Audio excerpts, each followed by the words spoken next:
ini dulu ya, apa dulu ya, Pak Prof ya, Bang Hamba. Sebelum Pak Dokter Sema, apa dulu apa Pak Dokter dulu? Diatur aja, Bang Erwin, diatur aja. Kabar iya. dulu mungkin, Bang Erwin. Silakan Abah dulu sebagai pembuka untuk kesempatan pagi hari ini. Tafadhol untuk Abah sajalah hayang.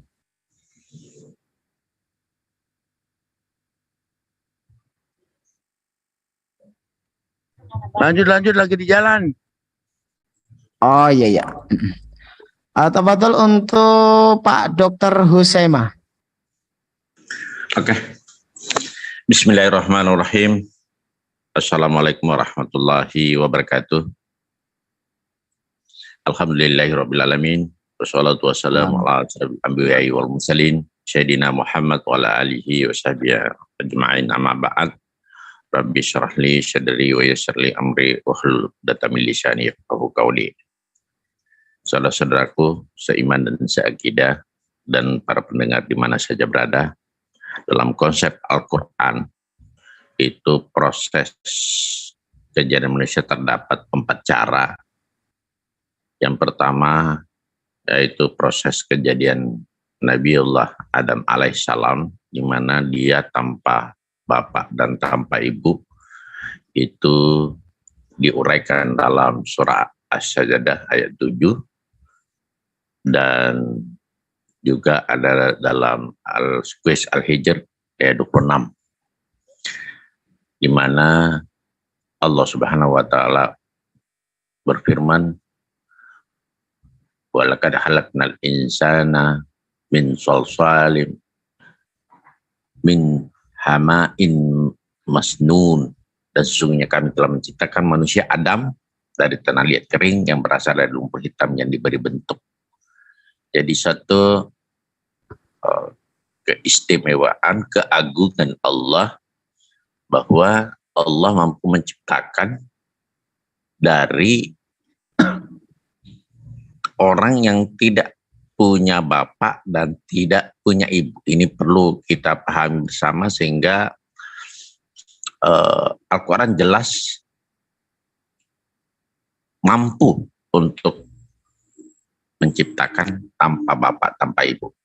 Yang kedua adalah bagaimana penciptaan manusia kedua yang tanpa ibu, yaitu Siti Hawa. Kita sudah tahu bersama bahwa Hawa itu tercipta dari tulang rusuk Adam. Sehingga kita sebagai umat Islam tidak pernah ada sedikit pun di benak untuk mempertuhankan sesuatu yang diciptakan. Karena Hawa di dalam Al-Quran bahwa diciptakan dari tulang rusuk Adam. Yang ketiga adalah Nabiullah Isa alaihissalam itu diciptakan tanpa bapak. Dalilnya inna kamasalah Isa nullahi kamasalah Adam. Sesungguhnya semisal penciptaan Isa di sisi Allah sama dengan penciptaan Adam, dia diciptakan dari tanah. Kenapa Allah mengatakan bahwa Isa itu dari tanah? Saudaraku, dalam proses penciptaan Nabi Isa alaihissalam itu, di dalam kandungan itu kita harus pahami bahwa dia melalui proses seperti bagaimana layaknya manusia sekarang ini. Dia pertama menempel di rahim, kemudian lewat tali pusat saripati tanah yang dimakan oleh Bunda Maryam, itu akan mengalir ke tubuh Nabi Isa alaihissalam. Sehingga apa yang dimakan oleh Bunda Maryam itulah yang membuat Nabi Isa alaihissalam bertumbuh dan berkembang sebagaimana layaknya manusia lainnya. Itulah kemampuan Allah menciptakan Nabi Isa alaihissalam dari tanah. Itulah maksudnya ayat bahwa semisal penciptaan Adam itu sama dengan penciptaan Nabi Isa berasal dari tanah. Artinya saripati yang mengalir dari tubuh Bunda Maria yang masuk ke dalam tubuh Nabi Isa alaihissalam itulah yang berkembang dari minggu pertama, minggu kedua, sampai minggu ke-38 atau 9 bulan 10 hari, maka lahirlah dia. Jadi seluruh organ-organ yang terbentuk dari tanaman tumbuh dari tanah. Hewan yang kita makan, hewan juga makan dari tumbuh-tumbuhan. Jadi segala yang ada, kita bisa jelaskan bahwa saripati tanah yang ada dalam tubuh Bunda Maryam itulah yang mengalir ke dalam tubuh Isa alaihissalam. Sehingga Al-Quran menjelaskan dengan jelas bahwa proses penciptaan Isa ada sama dengan semisal penciptaan Adam. Yang keempat adalah yang kita semua ini lahir dari Bapa dan Ibu. Kita tahu bahwa di dalam penciptaan, Allah menciptakan manusia melalui suatu persatuan antara sel sperma dan sel ovum. Sel sperma dari laki-laki dan sel ovum dari perempuan.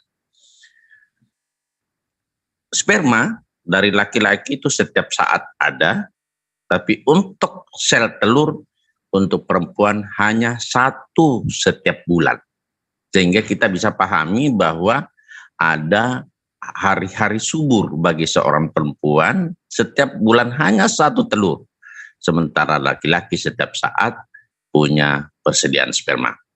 Sehingga terjadinya persatuan antara sel sperma dan sel ovum di dalam rahim, jadi dalam rahim perempuan, maka nanti akan berkembang sehingga terjadilah perubahan-perubahan dari 1 sel menjadi 2 sel dan seterusnya terbentuk organ-organ. Jadi proses pertama adalah sigot namanya. Nah, kenapa ada yang orang nikah tidak punya anak? Itulah bahwa innallaha la yughayyiru ma biqaumin hatta yughayyiru ma bi anfusihim. Allah itu tidak merubah nasib satu kaum kecuali yang merubah nasibnya sendiri. Maka untuk mendapatkan keturunan harus nikah. Tetapi ketetapan Allah itulah yang terjadi. Dia sudah nikah, tapi kalau Allah belum berkehendak juga tidak akan memiliki keturunan. Karena pertemuan antara sigot antara ovum dan sperma itu adalah ketetapan Allah Subhanahu wa taala. Nah, pada saat Dokter, ya, siap. ini biar apa itu kan paparan awal. Nah, biar apa ada komunikatifnya, biar ada komunikasi antara jemaat dengan Pak Dr. Husaima. Nanti kita lanjut kembali penjelasan tentang hal-hal yang selanjutnya gitu Pak Dokter ya. Biar enggak berkepanjangan dan ada komunikatif yang berjalan, ada satu timbal balik antara pertanyaan dan jawaban. Mungkin ada saudara-saudara kita yang ingin bertanya dan apa yang ingin ditambahkan atau bagaimana. Dan kita pun di sini memang berbagi, tapi memang pagi hari ini memang sengaja schedule-nya yaitu tentang proses penciptaan manusia yang ada di dalam Al-Quran, ayat-ayat Al-Quran dihubungkan dengan ilmu kedokteran pada zaman sekarang ini yang sudah banyak ilmuwan mengetahui gitu Pak Dokter ya. Oke. Supaya ada ini iramanya, kita kasih kesempatan dulu untuk saudara kita memberikan satu pertanyaan atau mungkin selama ini penasaran. Silakan saudara-saudara yang lain untuk memberikan satu pertanyaan supaya Pak Dr. Husaima juga bisa memberi penjelasan tapi terarah dan juga edukatif. Dipersilakan kalau ada.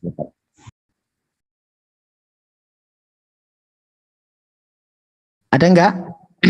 Bang Al, Bang Peri,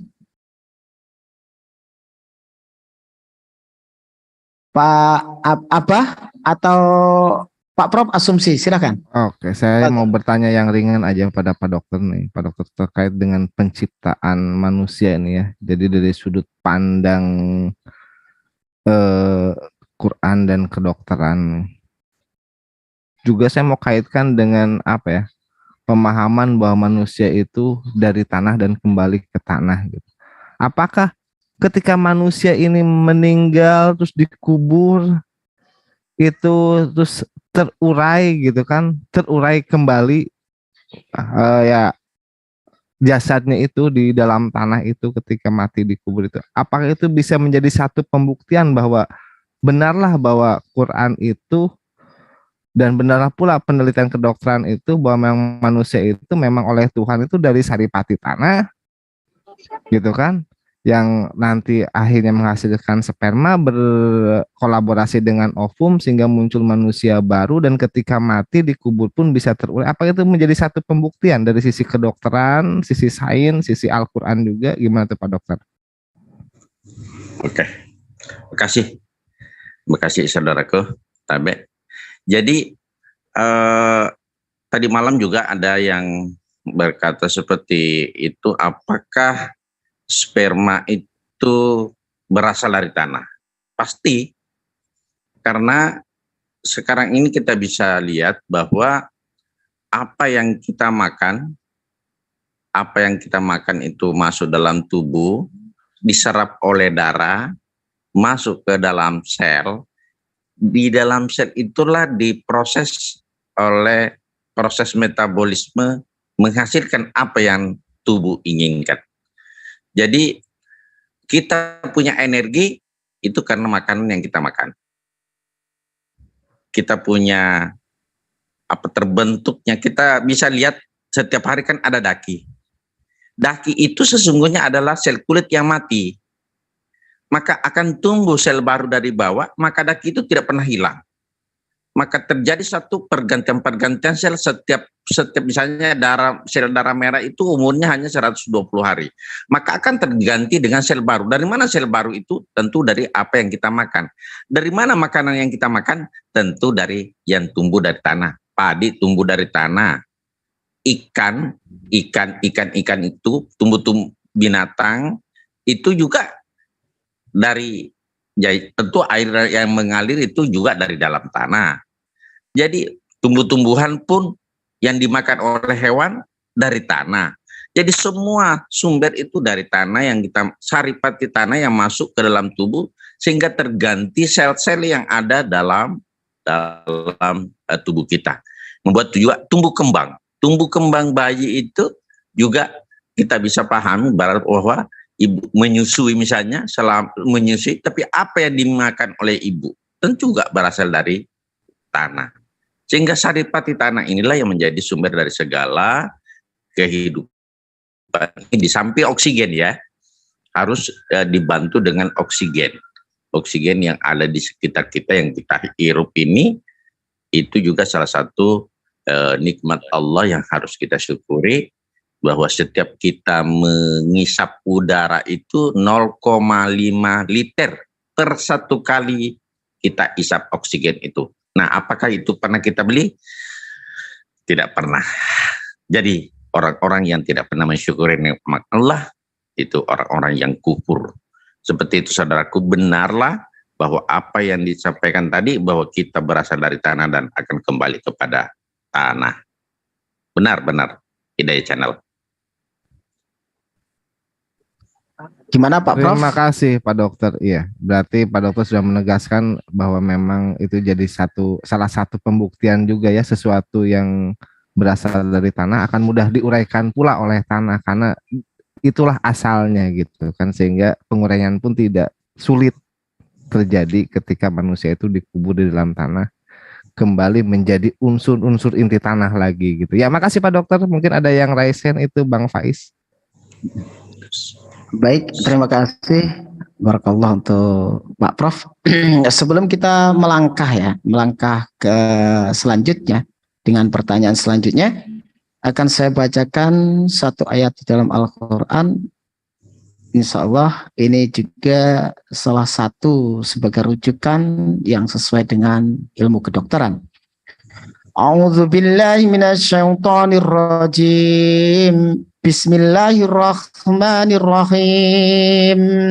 Alladzi ahsana kulla syai'in khalaqah wa bada'a khalaqal insana min tin. Yang membuat segala sesuatu yang diciptakan sebaik-baiknya dan yang memulai penciptaan manusia dari tanah. Kemudian dia menjadikan keturunannya dari saripati air yang hina. Di sini nanti pastinya akan dijelaskan oleh Pak Dr. Husaima. Di awal juga sudah dijelaskan. Dan memang benar apa yang dikatakan Pak Dr. Husaima. Dan satu ayat lagi saya bacakan. Walaqad khalaqnal insana min sulalatin min tin. Dan sesungguhnya kami telah menciptakan manusia dari suatu saripati atau berasal dari tanah. Nah, di sini juga menjelaskan tentang manusia itu asalnya dari mana. Tafadhol untuk Bang Faiz. Kalau ada satu pertanyaan, nanti sebelum Pak Dr. Husaima menjelaskan yang selanjutnya. Insya Allah. Iya. Assalamualaikum warahmatullahi wabarakatuh, Pak Husaima dan teman-teman yang ada di dan juga di live chat. Begini Pak Ustadz, tadi di pembukaan ada disinggung tentang kejadian Adam dan juga Nabi Isa. Nah ini saya mau bertanya tentang kejadian atau proses kejadian dari Nabi Isa. Apakah di dunia medis itu bisa terjadi atau memang ada unsur gaib di situ? Nah itu tolong kalau bisa diuraikan. Direken sedikit. Itu saja dari pertanyaan saya. Mungkin pertanyaan saya ini agak gimana ya. Gitu ya Pak Ustadz. Oke. Terima kasih. Oke, terima kasih. Jadi terima kasih Bung Faiz. Saya cuma mengambil dalil bahwa semisal penciptaan Adam di sisi Allah, semisal penciptaan Isa di sisi Allah sama dengan penciptaan Adam berasal dari tanah dan berkata jadilah, maka jadilah dia. Jadi kalau kita mengambil Al-Quran sebagai dasar rujukan dalam proses penciptaan Isa alaihissalam, jangan lari ke Yesus ya, karena di sana tidak diuraikan. Isa alaihissalam bahwa prosesnya itu berjalan 9 bulan seperti kita ini. Proses pembentukan organ-organnya seperti kita ini, hanya lahir secara mujizat. Artinya, apa sih susahnya Allah membuat sperma? Apa susahnya Allah untuk membuat sperma sehingga bergabung dengan ovumnya Bunda Maria, sehingga terjadi satu zigot menempel dalam rahim, kemudian terjadi tumbuh dan berkembang terbentuk plasenta, kemudian ari-ari. Kita tahu bahwa tali pusat itu yang ke bayi itu makanan, kemudian sisa-sisa akan kembali ke ibu untuk dibersihkan kembali oleh ibu, tubuh ibu untuk membersihkan kembali yang sisa-sisa hasil metabolisme dari bayi itu masuk melalui pena, masuk ke dalam tubuh ibu untuk dibersihkan kembali, kemudian dialihkan dari darah yang penuh dengan makanan. Begitulah proses sebenarnya selama 9 bulan itu yang mengandung semua racun-racun yang sudah dimetabolisme oleh bayi itu akan kembali ke ibu, dan ibu lagi sebagai membersihkan semua CO2 atau hasil metabolisme di bayi itu yang dipakai. Kita tahu bahwa waktu itu bayi belum bernapas dalam rahim karena ada dikelilingi oleh air, sehingga seluruh zat-zat yang masuk ke dalam tubuh bayi semua dari ibu. Dan ada juga hasil metabolisme dari bayi itu dikembalikan ke ibu. Nanti ibu yang memproses memproses dan dikirimkan kembali melalui arteri umbilikalis, dan yang sudah dipakai oleh bayi dikirim ke ibu melalui vena umbilikalis.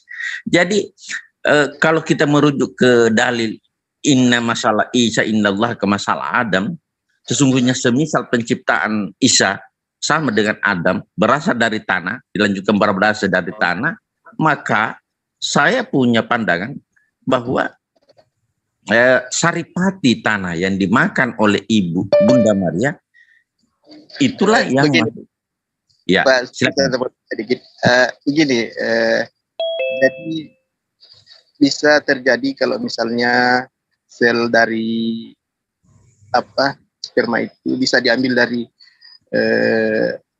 tubuh Ibu Maryam itu sendiri, atau Penciptaan ya penciptaannya maksud saya. ya, artinya gini. Di dunia ini kan iya ya. Warahmatullahi wabarakatuh. Waalaikumsalam. Nanti kayak berdebat ya, sorry. Dilanjut Pak Ustaz. Mohon maaf sebelumnya Pak Dr. Usema, kita lanjutkan tentang proses penciptaan saja dari Al-Quran yang memang berkorelasi cocok dengan keilmuan kedokteran di zaman sekarang ini. Nah, sebelum kita lanjutkan, kita sapa dulu saudara kita, Ustadz kita yang baru hadir, Ustadz Romli dan Pak Zainal Arifin. Assalamualaikum warahmatullahi wabarakatuh, Ustadz Romli. Waalaikumsalam warahmatullahi wabarakatuh. Pada kesempatan pagi hari ini kita ngopi bareng pencerahan Islam, bagaimana ayat-ayat Al-Quran menjelaskan proses terjadinya manusia yang zaman sekarang ini sangat sesuai sekali dengan ilmu kedokteran dan memang bisa dijelaskan secara sains. Kebetulan di sini sudah hadir juga Pak Dr. Usema. Begitu Pak Ustadz Romli ya? Iya, siap. Lanjut. Sampai di awalan kita lanjutkan kembali setelah apa yang kita jelaskan tadi. Walaqad khalaqnal insana min sulalatin min indin, dan sesungguhnya kami telah menciptakan manusia dari suatu saripati berasal dari tanah. Summa ja'alna bu nutfatam fi qararin makin. Kemudian kami jadikan saripati itu air mani yang disimpan dalam tempat yang kokoh. Sampai di situ Pak Dr. Usema tadi ya? Ya. Nah, silakan dilanjutkan Pak Dr. Usema. Insya Allah bermanfaat untuk kita semuanya. Amin ya rabbal alamin. Oke. Terima kasih. Ya, tempat yang kokoh itu kita harus tahu bahwa rahim saudaraku itu terdiri dari 3 lapis otot. 3 lapis otot yang saling menyilang, tidak satu arah. Maka rahim itu sangat kuat karena tidak satu arah. Jadi saling bersilangan antara otot pertama, kedua, dan ketiga. Sehingga Pak itulah Usema, kalau mau dijelaskan ke belakang sedikit dari proses tanah, saripati tanah dulu supaya saudara kita yang mungkin baru hadir nggak masalah Pak Dr. Usema. Ya, jadi kita tahu bersama bahwa segala sesuatu apa yang kita makan, apa yang kita makan sehari-hari itu sumbernya berasal dari saripati tanah. Dan dari situlah terbentuk segala sesuatu, termasuk pergantian sel-sel dalam tubuh ini. Kita bisa pahami bersama saudaraku bahwa setiap hari itu ada daki contohnya. Daki itu sesungguhnya adalah sel kulit yang mati. Maka sebersih apapun orang, tidak mungkin akan tidak berdaki. Karena itu adalah sel-sel kulit yang mati dan akan tumbuh sel baru dari dalam. Demikian pula sel-sel lainnya. Akan terjadi pergantian. Sehingga apa? Betullah kata orang tua, apa yang kita makan itulah yang mempengaruhi karakter kita. Kalau kita makan sesuatu yang baik-baik, maka akan mempengaruhi pola pikir. Jadi kalau sesuatu yang baik yang kita makan, maka pola pikir kita juga akan baik karena akan mempengaruhi secara psikologis. Maka sel-sel itu akan senantiasa terjadi pergantian. Sel darah contohnya, umur sel darah merah itu hanya 120 hari, akan terganti dengan sel baru. Jadi yang dipakai untuk menangkap oksigen, mengisap oksigen di paru-paru, sel-sel darah merah itu, kalau misalnya secara makanan yang kita makan itu adalah makanan yang baik dan halal, maka proses berpikir kita juga akan ke sana. Proses berpikir kita juga akan baik. Kenapa? Yang mengisap oksigen yang kita isap itu adalah sel darah merah. Sel darah merah yang terbentuk dari apa yang kita makan. Kalau itu adalah baik, maka insya Allah proses dalam tubuh juga akan baik. Nah, kenapa misalnya terjadi sesuatu, kadang terjadi kanker, terjadi apa. Karena adanya zat kimia, adanya zat-zat tertentu yang dalam tubuh itu yang memicu pertumbuhan sel yang tidak normal. Inilah satu proses.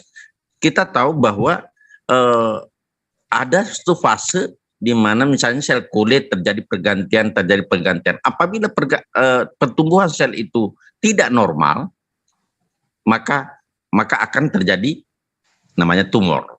Nah, ini sama dengan sperma. Sperma itu kalau tidak terpakai, ya akan berakhir dan diganti dengan sperma baru. Terbentuk. Itu dari mana? Dari makanan yang kita makan. Sama dengan sel telur dari perempuan. Seperti itu. Sudah ada bakal-bakal di dalam, cuma untuk memicu bagaimana terjadi ovulasi, tentu dari makanan yang kita makan sehari-hari. Seperti itu hakikatnya. Silakan Bu Erwin. Terima kasih.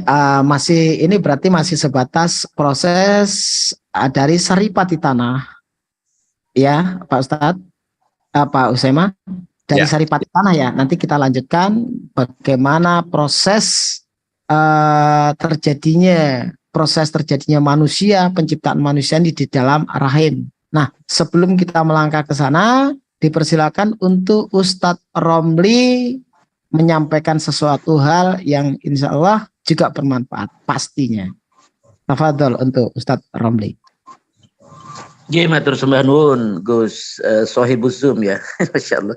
Juga matur sembah nuwun Abah Dr. Huzaimah. Masya Allah itu pemaparannya. Abah, saya menyumbangkan dari perspektif yang tertulis ya. Karena keahlian saya bukan di bidang kedokteran. Begini. A'udzubillahi minasyaitonirrajim. Bismillahirrahmanirrahim. Wa laqad khalaqnal insana wa na'lamu ma tuwaswisu bih nafsuhu wa nahnu aqrabu ilaihi min hablil warid. Bismillahirrahmanirrahim. Walillahil masyriq wal maghrib. Fa'inama tuwallu fathamma wajhullah. Innallaha wasi'un alim. Dari dua ayat ini sebetulnya menggambarkan bagaimana tentang ayat-ayat akrob, kedekatan. Tetapi Allah itu pasti tidak bertempat ya. Kenapa saya baca ayat itu? Iya, mana? Surat Qaf ayat 6 dan Al-Baqarah ayat 115 karena berkaitan dengan penciptaan. Penciptaan itu pertama saya menemukan bahwa kita diciptakan itu dari tin ya. Jadi misalnya begini. Bismillahirrahmanirrahim. Idz qala rabbuka lil malaikati inni khaliqun basyaran min tin. Jadi ingatlah ketika Rabbmu, Tuhanmu berfirman kepada malaikat, sesungguhnya aku Allah Subhanahu wa taala akan menciptakan manusia dari tanah atau tin ya. Jadi apakah tin itu? Tin itu ternyata adalah tanah keras. Jadi karena apa?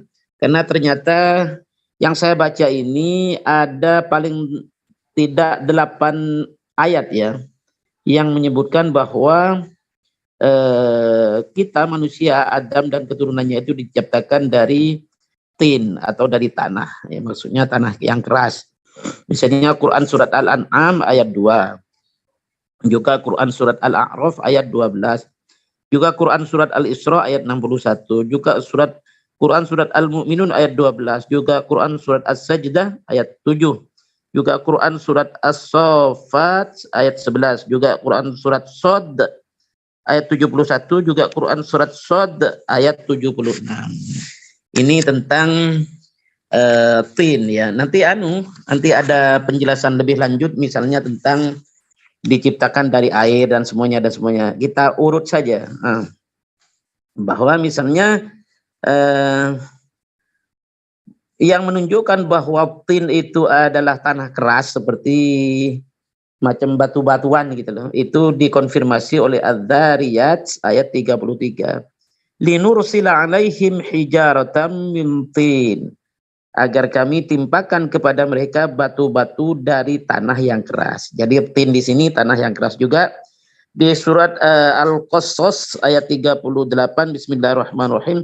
Wa qala fir'aun ya ayyuhal mala'u ma 'alimtu lakum min ilahin ghairi wa uqid li ya haman 'ala tini waj'al li sarhan la'alli atli'u ila ilahi Musa wa inni la'adhunnuhu minal kadhibin. Nah, ini dan ketika Fir'aun berkata, hai pembesar kaumku, aku tidak mengetahui Tuhan bagimu selain aku. Wah ini. Maka bakarlah hai Haman untukku tanah atau atin. Nah ini atin lagi-lagi tanah. Kemudian buatkanlah untukku bangunan yang tinggi supaya aku dapat naik melihat Tuhannya Musa. Wah bacaan sombong ini Fir'aun ini. Dan sesungguhnya aku benar-benar yakin bahwa dia termasuk orang-orang pendusta.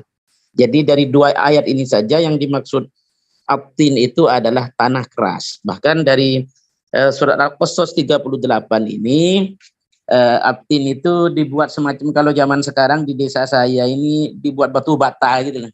Ya, untuk membuat bangunan-bangunan. Jadi ternyata teknologi batu bata itu sudah berapa 1400 tahun yang lalu ini, ya kan? Itu menunjukkan beberapa teknologi yang diinformasikan oleh Al-Qur'an ya. Bahkan ini di dalam Quran surat Al-Mu'minun ayat 12, bismillahirrahmanirrahim. Walaqad khalaqnal insana min sulalatin min tin. Dan sesungguhnya kami menciptakan manusia atau al-insan di sini dari suatu saripati berasal dari tin atau tanah. Banyak ayat-ayatnya. Jadi begini. Masih terlalu banyak nanti, bahkan di surat As-Saffat ayat 11, surah Hijr ayat 26 ini semakin banyak. Jadi begini,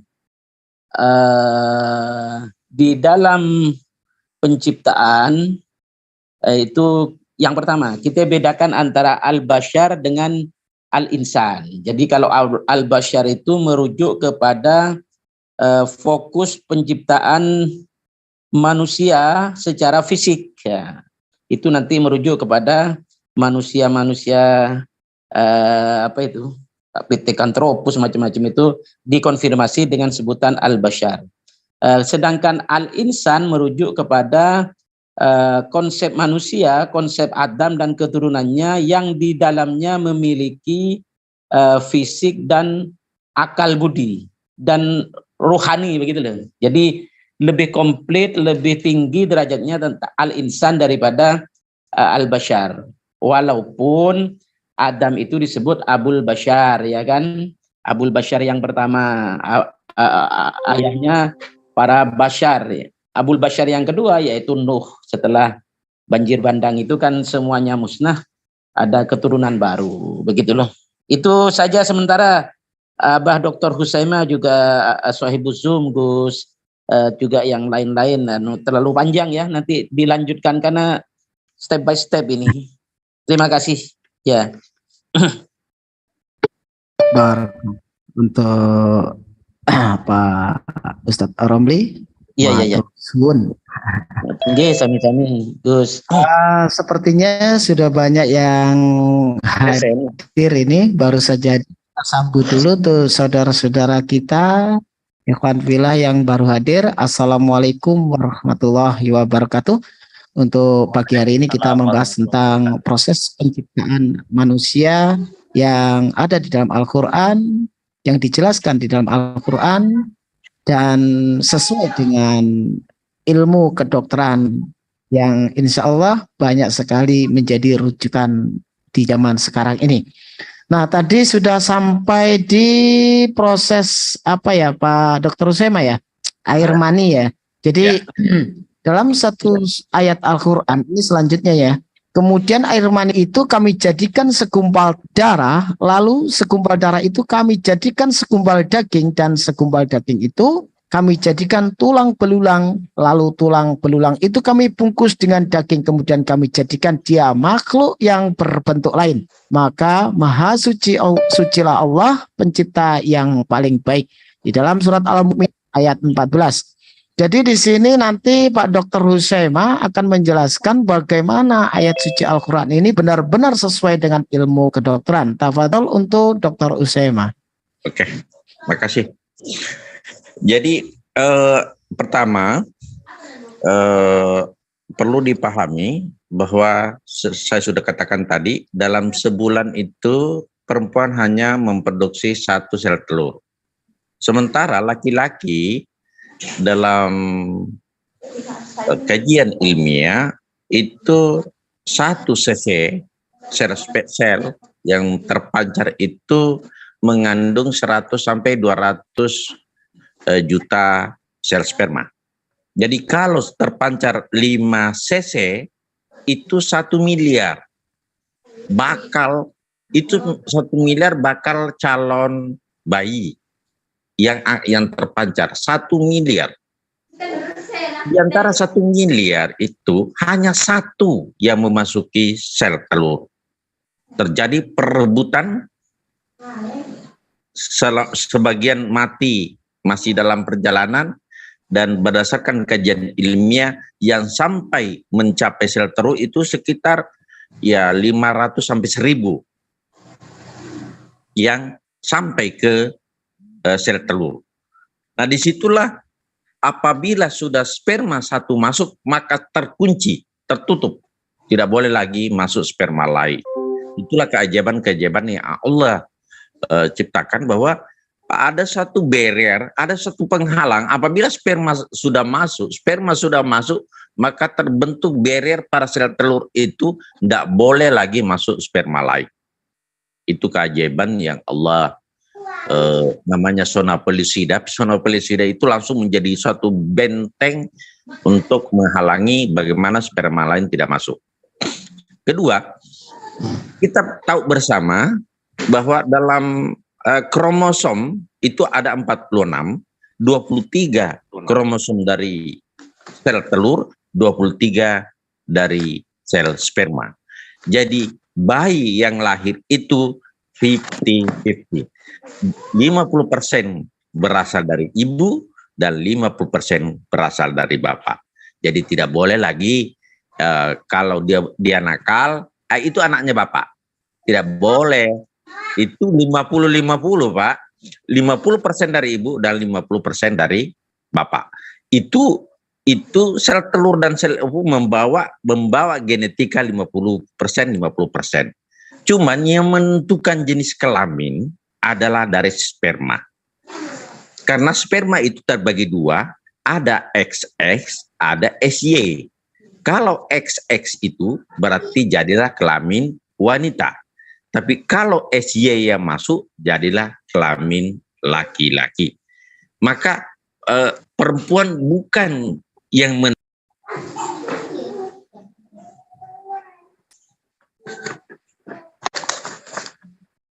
Gimana Pak Dokter? Menghilang suaranya? Ya, Pak Dokter, ada? Tertutup. Ada? Silakan. Sel sperma, saya sudah katakan tadi bahwa yang menentukan jenis kelamin adalah dari laki-laki. Karena genetika laki-laki adalah XY dan XX. Sementara genetika perempuan XX. Jadi kalau XY itu bergabung dengan XX dari perempuan, maka terjadilah kelamin laki-laki. Tapi kalau XX bergabung dengan XX dari perempuan, maka jenis kelamin wanita.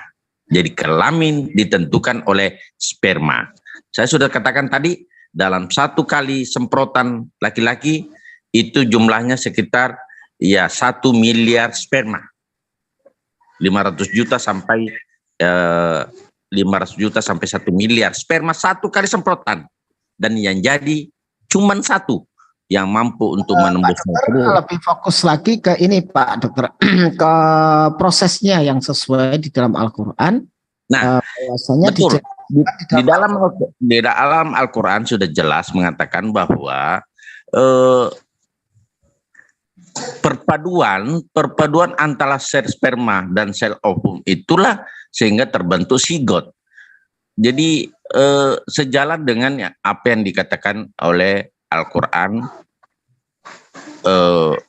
bahwa bukankah di surah Al-Anbiya, dan apakah orang kafir tidak mengetahui bahwasannya langit itu keduanya dahulu, bukan ini. Dan dari air kami jadikan segala sesuatu yang hidup. Di surat Al-Mu'minun tadi Bung Edwin sudah bacakan.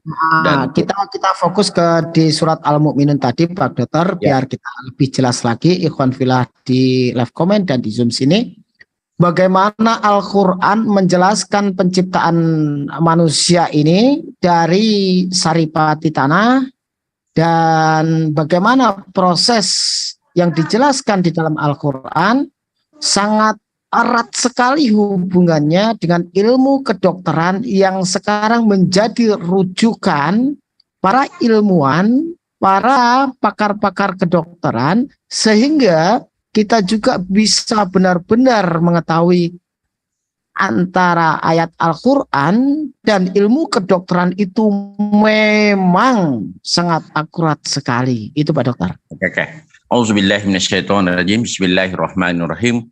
Walaqad khalaqnal insana min sulalatin min tin. Min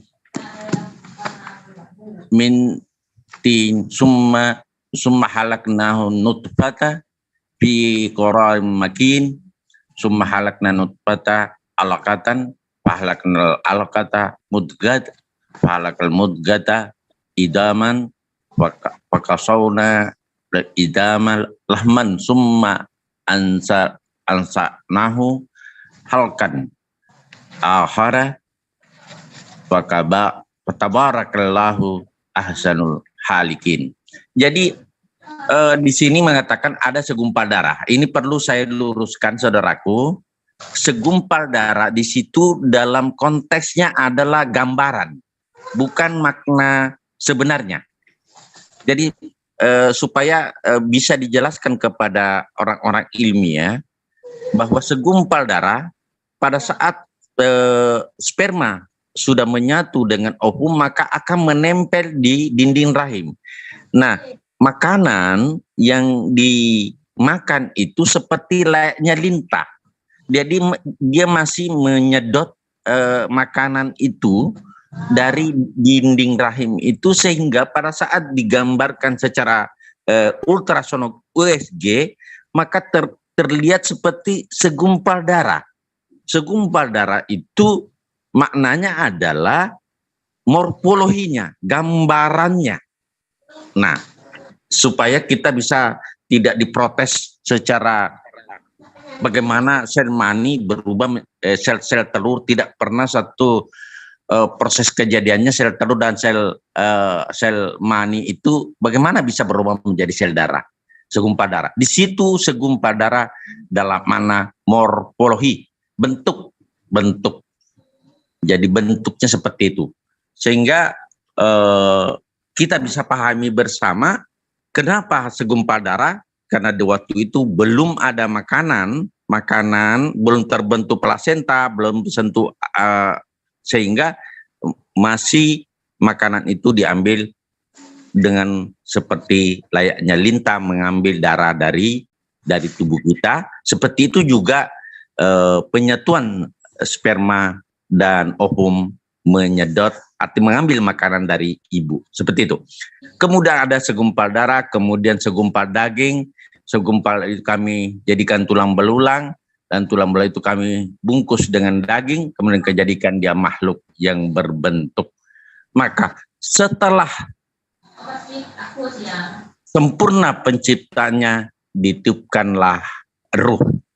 Jadi di situ juga ada di dalil dalam Al-Quran, pada saat sempurna penciptaannya maka ditiupkanlah roh, surah Al-Hijr ayat 29. Jadi faiza sawaituhu wa nafahtu bihi min ruhi faqaulahu sajidin. Kemudian apabila telah aku sempurnakan kejadian dan aku tiupkan roh ciptaanku kepadanya, maka tunduklah kamu dengan bersujud kepadanya. Jelas di dalam Al-Quran sudah dijelaskan bahwa pada penciptaan, kesempurnaan penciptaan, artinya semua organ-organ sudah sempurna, tinggal pematangan, maka ditiupkanlah roh oleh Allah Subhanahu wa Ta'ala melalui Jibril kepada sang cabang bayi. Seperti itu, Bung Edwin. Ya, terima kasih Pak Dokter. Begini Pak Dokter, di dalam Al-Quran kan jelas dijelaskan di surat Al-Mu'minun seperti itu. Nah, setelah kita paparkan, mungkin nanti juga ditambahi dengan Ustadz Romli dan saudara-saudara kita yang lain di sini, bahwa di dalam Al-Quran itu memang begitu banyak ayat-ayat Al-Quran yang menjelaskan tentang bagaimana terbentuknya manusia, awalnya dari mana, dan prosesnya bagaimana. Nah, sekarang pertanyaannya, bagaimana kita melihat dari sisi ilmu kedokteran gitu? Karena orang banyak tidak percaya bahwa Al-Quran ini bisa menjelaskan sebelum para ilmuwan ini tahu. Nah, banyak orang yang menganggap, ya kan, Al-Quran ini tidak sesuai dengan sains, tidak sesuai dengan ilmu kedokteran. Jadi nanti Pak Dokter menjelaskan kalau di dalam kedokteran yang mana proses itu memang benar-benar sesuai dengan yang ada di dalam Al-Quran, itu maksud saya. Jadi yang sudah dibacakan tadi, sudah dijelaskan tadi banyak pada Pak Ustadz Romli dan saudara-saudara yang lain di dalam Al-Quran seperti ini. Kalau kita tetap percaya di dalam Al-Quran begitu banyak ayat itu. Nah, bagaimana proses itu di dalam ilmu kedokteran supaya kita benar-benar tahu gitu. Kedokteran seperti ini, ternyata memang sama dengan di dalam Al-Quran yang dijelaskan. Nah, bisa buka screen-nya? Sambil kita melihat dan membantah pemahaman orang yang menganggap Al-Quran ini tidak bisa menjelaskan sebelum ilmuwan itu menemukan. Silakan Pak Dokter dan Bang Hamba untuk bisa Pak Dokter Husaima share screen tentang ilmu kedokteran, bagaimana penciptaan manusia ini sehingga sesuai, memang benar-benar sesuai yang ada di dalam Al-Quran. Tafadhol. Langsung aja Pak Dokter, bisa itu.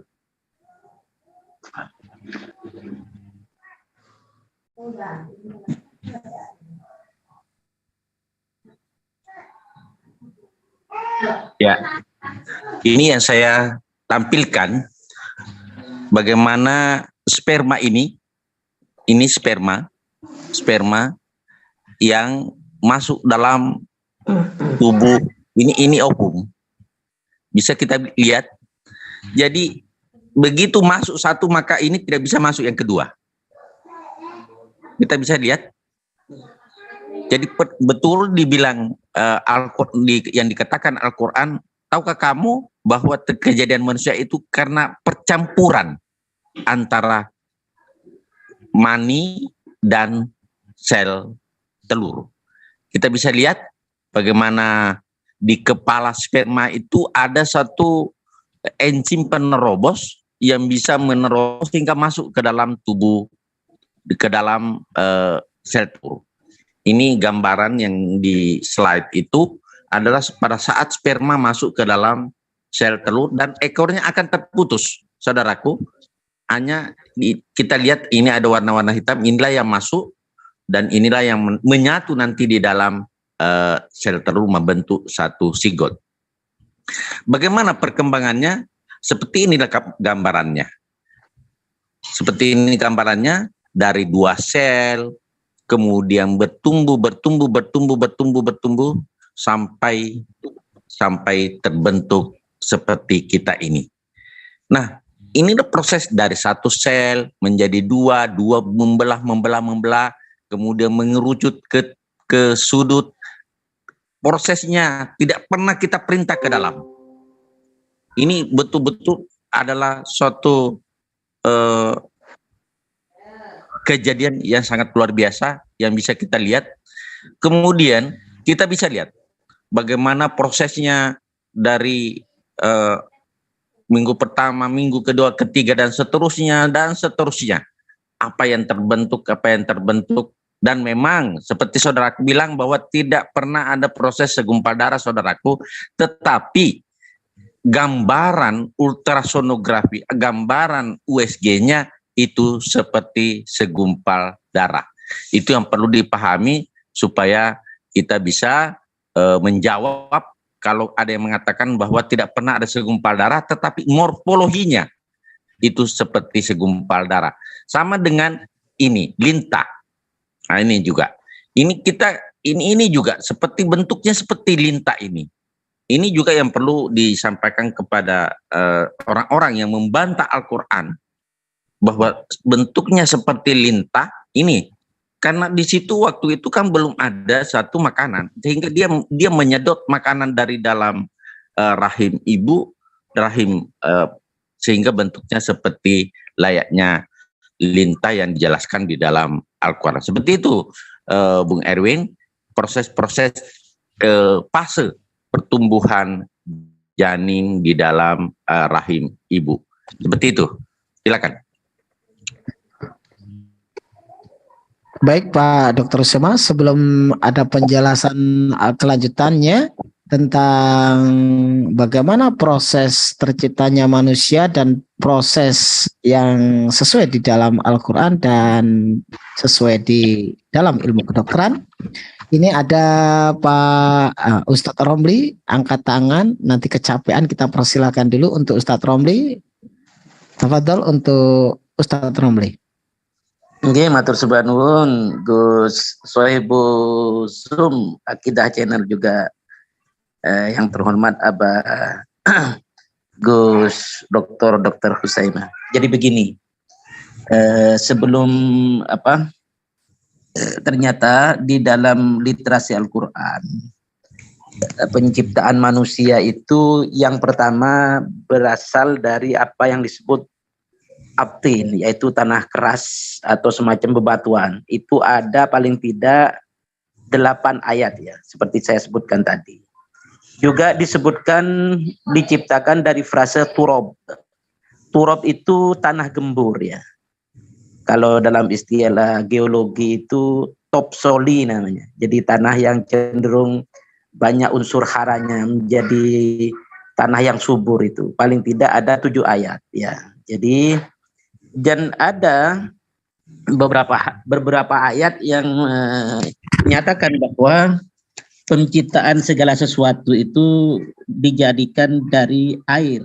Nah ya, misalnya Quran surat Al-Anbiya ayat 30, An-Nur 45. Jadi juga Al-Furqan ayat 54, juga Al-Hajj ayat 63, juga Rum ayat 24, banyak. Jadi paling tidak ada 8 ayat ya. Jadi penciptaan manusia dari aptin, tanah keras itu sekitar 8 ayat, dari turab, tanah gembur itu atau topsoli sekitar 7 ayat, dari air, diciptakan segala sesuatu dari air itu sekitar 8 ayat. Manakah yang benar kan begitu?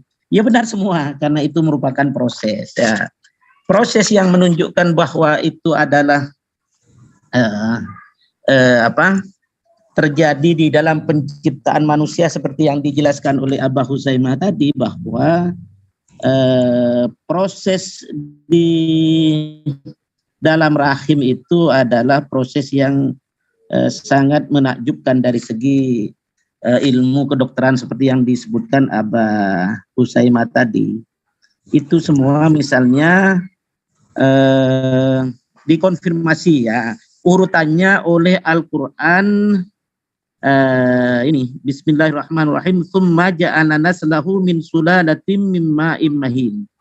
kemudian dia menjadikan keturunannya dari saripati air yang hina. Maksudnya sperma bercampur dengan ovum itu. Maka setelah itu dikonfirmasi dengan Quran surat At-Tariq ya. Falyanzuril insanu mimma khuliqa mimma indafiq yakhruju min bainis sulbi wat tara'ib. Ini kan, maka hendaklah manusia memperhatikan dari apa dia diciptakan. Ini Rumah Irama lagunya dari ini. Dia diciptakan dari air yang terpancar yang keluar dari antara tulang sulbi dan tulang rusuk atau tulang dada. Bahkan seperti tadi diungkapkan oleh Aba Husaimah, walaqad khalaqnal insana min sulalatin min tin tsumma ja'alnahu nutfah fi qararin makin. Jadi, dan sungguhnya kami telah menciptakan manusia dari suatu saripati tanah. Nah ini ya.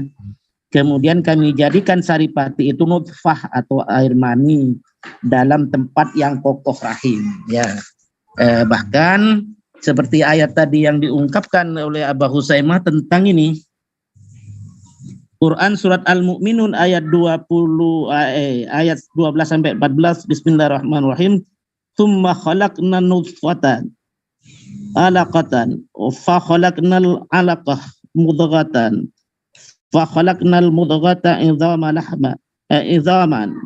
fakasawna al-idhama lahma tsumma ansha'nahu khalqan akhar fatabarakallahu ahsanul khaliqin. Itu jadi ini prosesnya.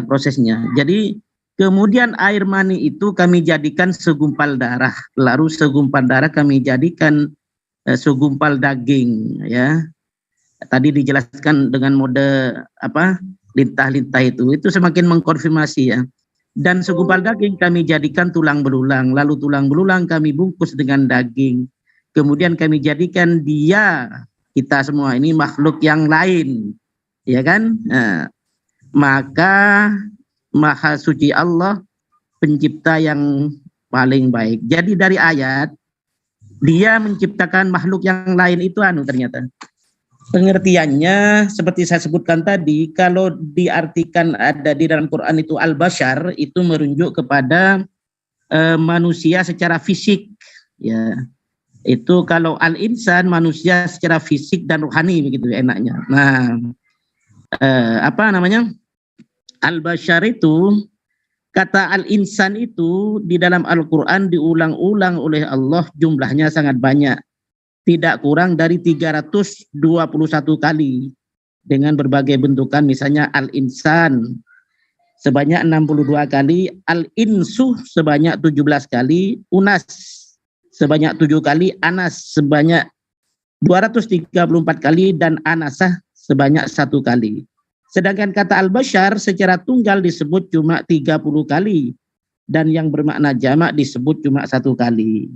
Jadi bahwa banyak ayat yang menjelaskan tentang proses al-insan itu.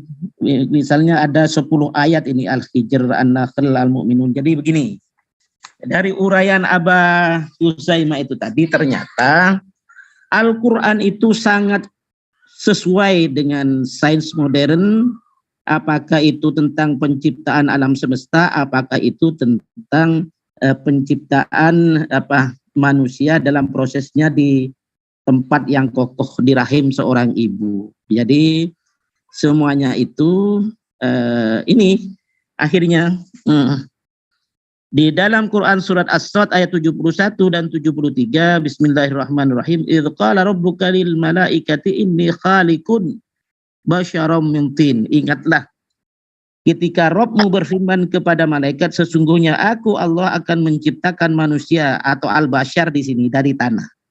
Jadi kalau al-bashar itu meliputi manusia makhluk sebelum Adam ya. Nanti bahasanya asik itu.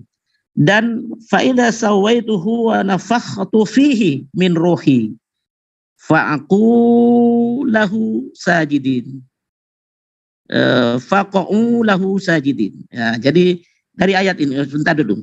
Maka apabila telah kusempurnakan kejadiannya dan kutiupkan kepadanya rohku. Wah ini. Jadi maka hendaklah kamu tersungkur dengan bersujud kepadanya. Fasajadal malaikatu kulluhum ajma'un. Lalu seluruh malaikat itu bersujud semuanya. Dari ayat ini sebetulnya yang ditiupkan rohnya itu bukan hanya baginda Isa, semua kita ditiupkan roh. Ya kan? Kita ini kan bashar, bahkan insan gitu loh. Jadi dari Quran surat Shad ayat 71 sampai 73 itu semua keturunan Adam itu bahkan bashar pun itu ditiupkan rohnya, ditiupkan roh Tuhan. Roh dari Tuhan, bukan roh Tuhan itu. Ini sekaligus membantah teman-teman sebelah.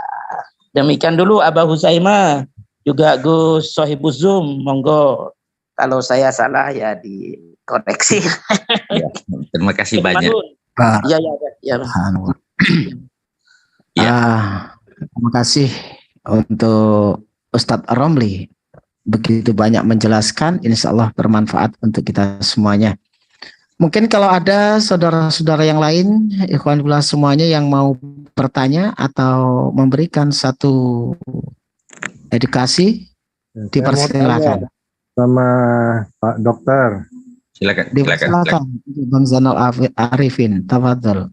Pak Dokter, ini bukan menghina orang sebelah ya. Itu di ajaran mereka itu proses manusia itu seperti. Mohon maaf, kita jangan sampai menyeberang. Oke, lanjut, ucap. Nggak boleh ya. Kita bacakan dulu ayat-ayat di dalam Al-Quran. Kita jelaskan mana yang sesuai dengan ilmu kedokteran. Itu saja. Ya, lanjut. A'udzu billahi minasyaitonir rajim. Bismillahirrahmanirrahim. Huwallazi khalaqakum min turabin summa min nutfatin summa min khalaqatin summa yukhrijukum tiflan summa litabluhu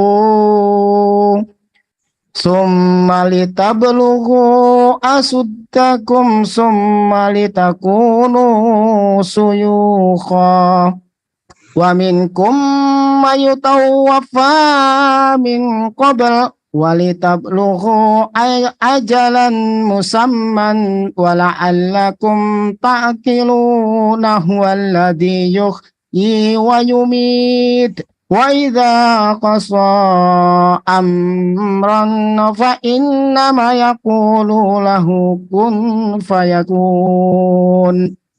Dialah yang menciptakan kamu dari tanah, kemudian dari setetes mani, sesudah itu dari segumpal darah, kemudian dilahirkannya kamu sebagai seorang anak, kemudian kamu dibiarkan hidup supaya kamu sampai kepada masa dewasa, kemudian dibiarkan kamu hidup lagi sampai tua.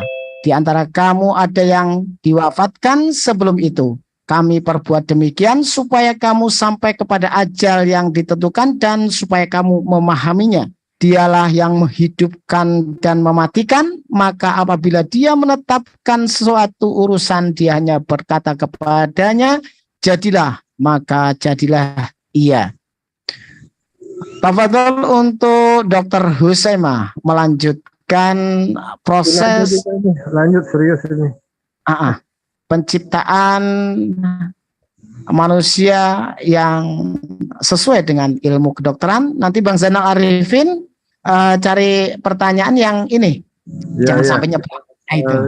Kan kita melarang enggak, tapi jangan sampai menyeberang. Kita mengarahnya ke ayat Al-Quran yang sesuai dengan ilmu kedokteran yang sekarang banyak dipakai untuk para dokter meneliti. Dan memang benar-benar disampaikan sesuai dengan apa yang ada di dalam Al-Quran. Tafadhol untuk dokter.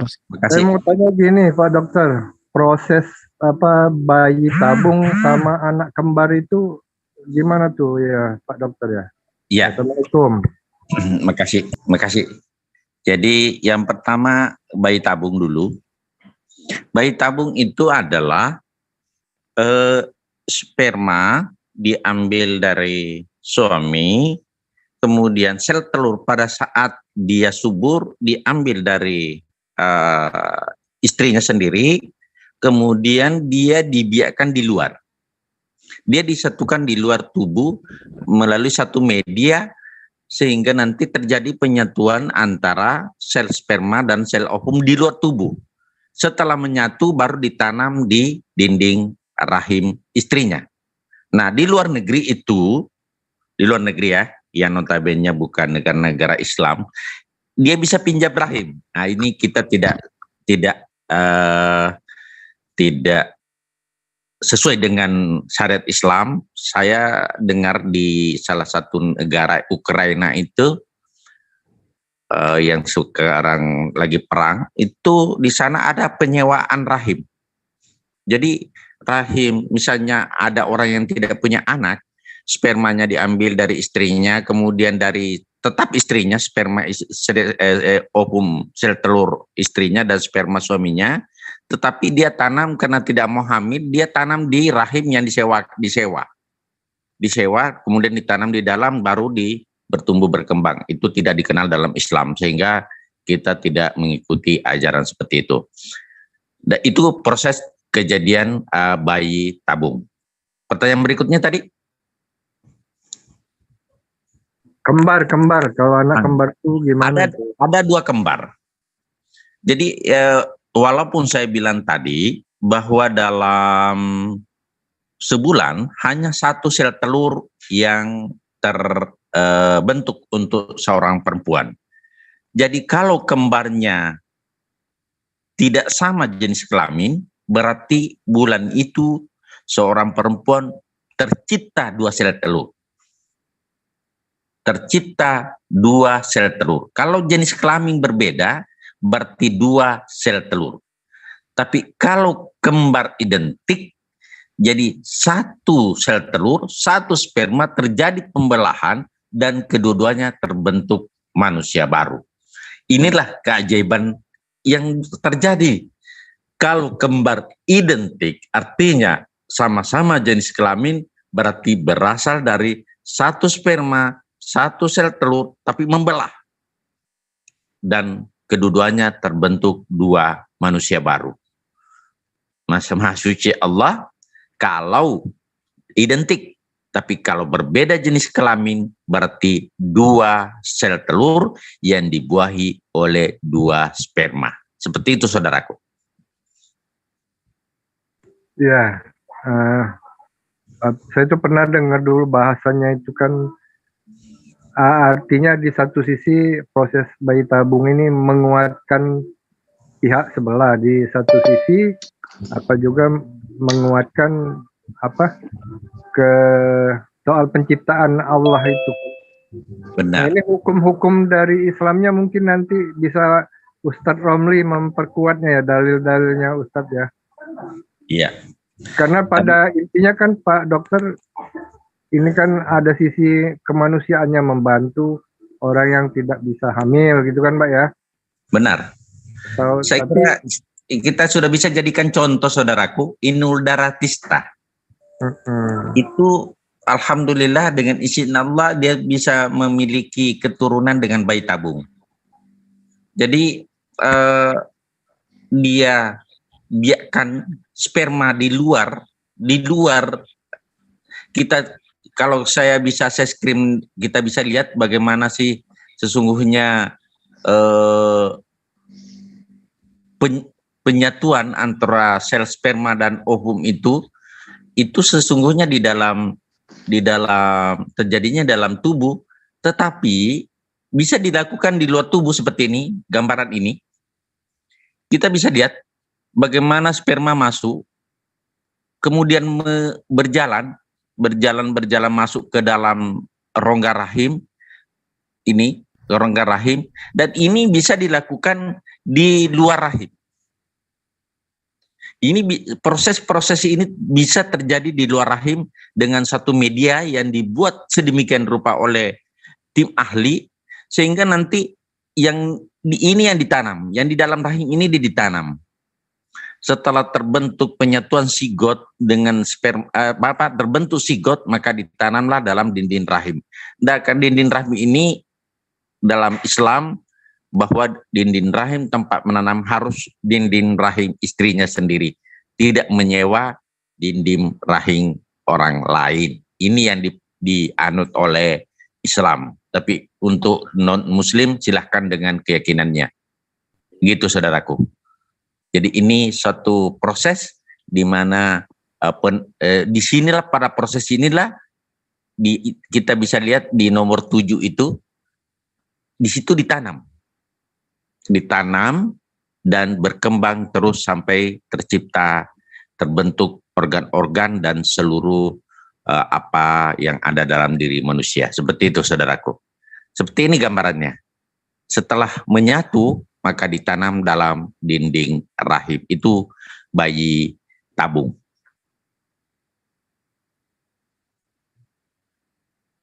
Silakan Bu Senat. Ya mungkin ini Ustadz Romli bisa di hukum-hukum di Islamnya bagaimana Ustadz, bisa dijelasin, ditambahin keterangannya dokter. Saya tidak tahu hukumnya bagaimana kalau ditanam di dinding rahim di luar istrinya. Saya tidak mengetahui secara pasti dalilnya. Yang pasti bahwa harusnya ditanam di rahim istrinya sendiri, bukan di rahim orang lain. Begitu yang saya pahami. Silakan. Oke, apa? Saya mohon izin. Sebentar, Ustaz Romli. Barakallah, dan pertanyaan dari Pak Zainal Arifin. Kita fokus ke penciptaan yang sesuai dengan ilmu kedokteran. Nah, kalau bayi tabung seperti apa, bayi kembar seperti apa, insya Allah sudah dijelaskan oleh Pak Dr. Sema. Nampaknya sudah ada yang mengangkat tangan, nanti kecapean, jangan tunggu lama-lama. Dan ini dari Mbak Josel. Assalamualaikum warahmatullahi wabarakatuh, Mbak Josel. Waalaikumsalam warahmatullahi wabarakatuh. Assalamualaikum semuanya. Waalaikumsalam warahmatullahi wabarakatuh. Mbak Josel, dipersilakan.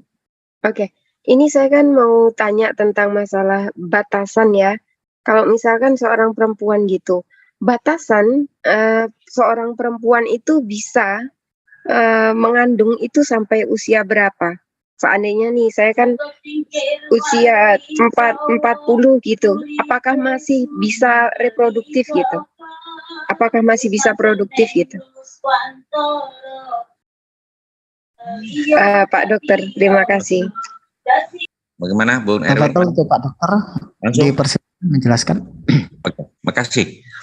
Jadi selama manusia itu haidnya teratur, artinya tidak terlalu jauh beda, mungkin lambat 2 hari atau maju sehari. Insya Allah dalam dunia medis masih memungkinkan untuk melahirkan. Selama haidnya itu masih siklusnya tidak terlalu jauh, hanya mungkin telat 2 hari dari misalnya jadi 32 hari, kemudian tidak di bawah 20 hari. Jadi siklus haid itu sangat menentukan kesuburan seorang perempuan.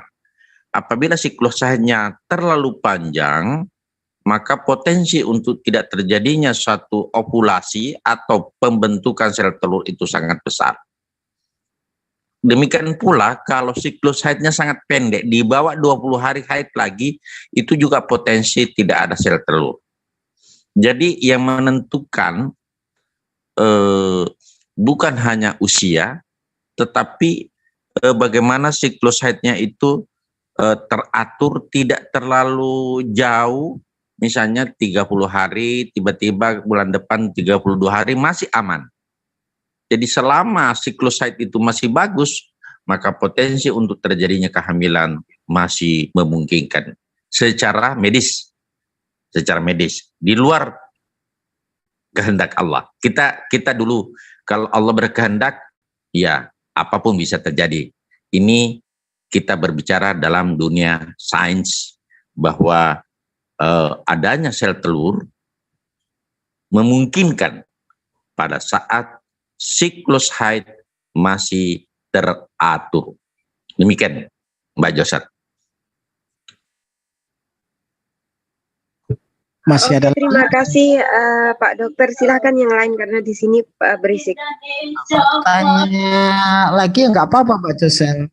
Ini pembahasan tentang ayat-ayat Al-Quran yang sesuai dengan ilmu kedokteran pada saat sekarang ini tentang penciptaan dan proses terjadinya manusia. Oke, Nggak ada karena lagi, yang Mbak Josel? penting adalah ketika usia matang itu tingkat resiko seperti apa gitu. Ya, ada memang usia-usia. Tapi Bung Moderator, Semoga. jadi kenapa perkawinan usia dini itu tidak dianjurkan? Karena kematangan secara badan dan kematangan secara psikologis untuk membangun mahligai rumah tangga itu sangat penting dalam konteks bagaimana keberlangsungan rumah tangga ke depan. Sehingga tidak salah kalau ada satu aturan yang mengatur. Tetapi dalam dunia Islam, saya kira yang menjadi ukuran adalah balik. Namun demikian, balik itu selayaknya juga diikuti dengan kematangan secara psikologis. Sehingga apa? Bagaimana merawat dan menjaga keturunan itu. Bukankah kita menginginkan Rabbi hablimnya sholihin, keturunan-keturunan yang soleh yang akan nanti menjadi pelanjut generasi kita. Seperti itu Mbak Joseph. Sehingga apa? Usia-usia matang dalam berkeluarga itu bukan hanya ditinjau dari segi kematangan dalam seksual, artinya sudah balik, tetapi kematangan secara psikologis juga perlu, sehingga nanti anak yang dilahirkan bisa menjadi anak yang saleh karena bimbingan kedua orang tua yang sudah matang. Gitu Pak Joseph. Masih ada Mbak Josel? Barakallah untuk penjelasan dari Pak Dr. Husema. Sepertinya ini Pak Ustadz Romli sudah angkat tangan. Insya Allah ada lagi yang mau disampaikan dan pastinya bermanfaat untuk kita semuanya. Tafadhol untuk Ustadz Romli. Tadi ada yang meminta penjelasan ayat-ayat suci Al-Quran tentang proses terjadinya manusia, proses penciptaan manusia yang benar-benar memang sesuai dengan ilmu kedokteran. Silakan Ustadz Romli, tafadhol.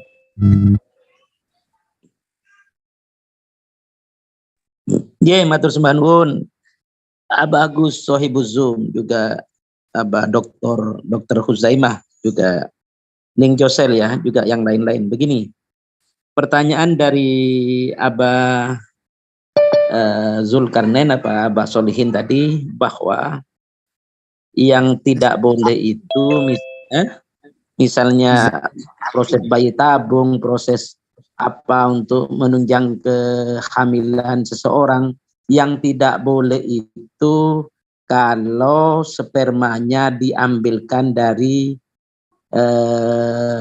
di luar sperma suaminya, itu saja.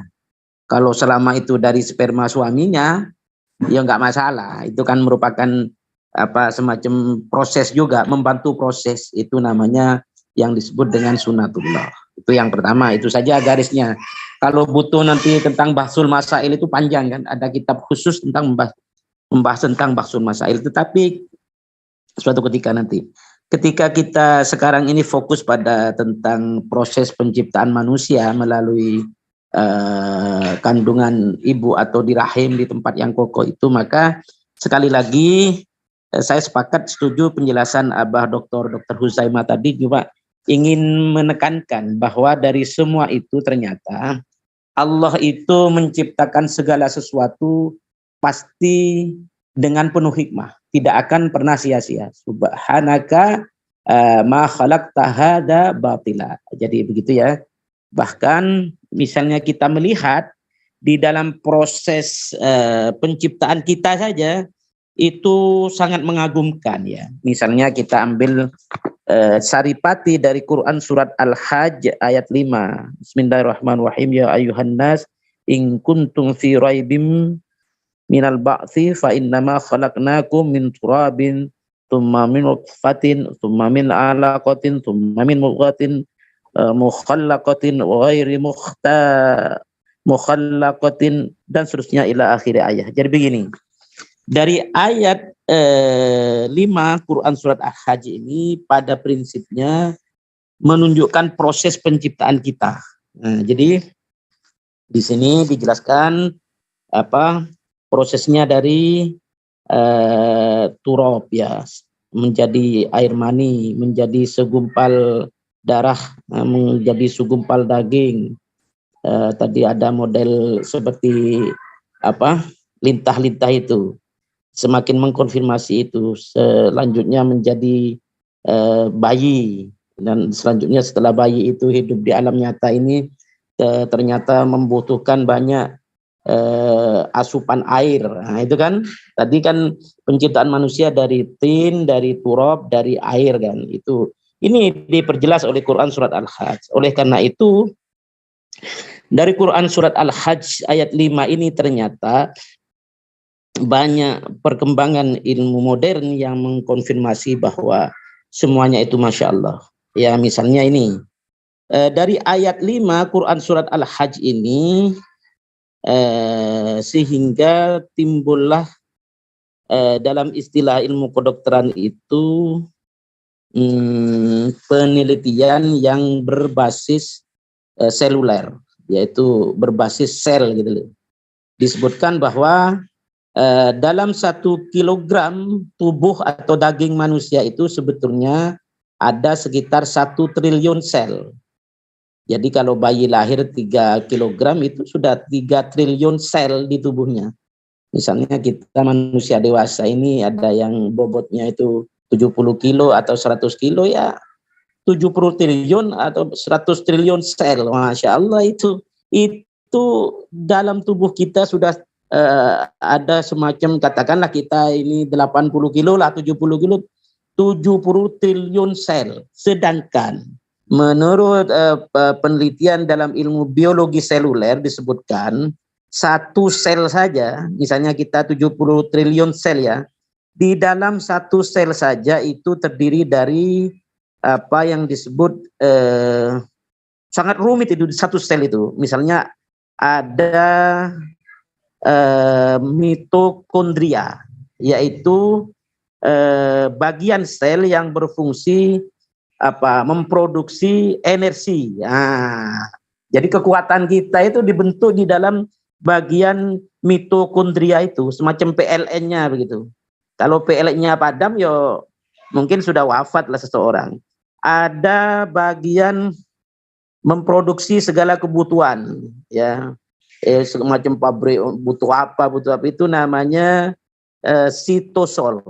Nah, ya, ada juga di dalam 1 sel ini ada bagian membran berpori sebagai keamanan ini untuk menjaga sel itu dari gangguan racun apa begitu loh, antibodi gitu loh.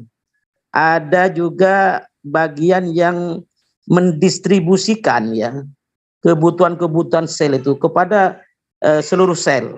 Ada yang bersifat mengantarkan transformasi, ya itu semuanya. Itu 1 sel saja. Nah, oleh karena itu sekali lagi seperti yang sudah dijelaskan oleh Abah Huzaimah tadi, semakin mengkonfirmasi dari 1 ayat saja Quran surat Al-Hajj ayat 5 itu saja masih belum cukup penafsirannya, penakwilannya. Misalnya itu Abah Huzaimah menjelaskan tentang proses bagaimana di kandungan seorang ibu, bagaimana proses bayi tabung dan sebagainya. Dari ayat ini saja sudah tercipta ilmu biologi seluler. Bahkan perkembangan ilmu ini semakin berkembang dan berkembang. Itu masih belum cukup untuk mentakwilkan, menafsirkan 1 ayat. Karena jelas dikatakan pasti apa intinya begini, hingga kering lah gitu loh. Seandainya lautan gitu loh dibuat sebagai, dan airnya dibuat sebagai tinta, pasti akan kering untuk menafsirkan satu ayat suci Al-Quran saja, sekitar begitu. Ini semakin membuktikan. Begitu Abah Dr. Husaimah juga Sohibus Zoom, Akidah Channel, Lintas Agama, juga Ning Josel dan yang lain-lain yang tidak mungkin saya sebutkan tanpa mengurangi rasa hormat. Dilanjutkan. Terima kasih untuk Ustadz Romli yang alhamdulillah insyaallah bermanfaat, telah memberikan penjelasan yang luar biasa. Sebelum kita lanjutkan tentang proses penciptaan manusia yang kita rujuk dari ayat-ayat suci Al-Quran, dan kita melihat di dalam ilmu pengetahuan dan sains, ilmu kedokteran, ternyata memang luar biasa ya. Apa yang dijelaskan Pak Dr. Husaimah itu memang Al-Quran ini sudah menjelaskan terlebih dahulu sebelum para ilmuwan meneliti sampai sekarang ini. Nah, sebelum kita lanjutkan, kita Bang Erwin, saudara-saudara kita yang live untuk pada kesempatan kali ini, untuk pengingat untuk saudara-saudara kita yang di live comment, bahwa MMCI setiap pagi insya Allah mengadakan ngopi pencerahan Islam setiap jam 7.30 dalam 2 jam kita bersama-sama mengedukasi saudara-saudara kita dalam semua topik, yang pasti setiap pagi topiknya berbeda. Ada Ucok Tebas channel, Hidayah channel, Sang Hamba channel, Zulkifli M. Abbas, dan ada lagi siapa ini ya yang live, kadang Bang Tristan juga ya, Akidah channel ini sudah off karena ada kesalahan jaringan. Terus siapa lagi yang sedang live? Mbak Josel. Josel official. Dipersilakan tuh saudara-saudara kita yang mungkin belum subscribe, dipersilakan. Dan ada satu lagi Pak Dr. Husaimah ya Pak Dokter ya. Pak Dr. Husaimah live juga kayaknya. Ya. Siap. Untuk saudara-saudaraku mungkin yang ini kebetulan belum menemukan channel-channel yang saya sebutkan, dipersilakan. Bang Erwin, aku tanya boleh ya?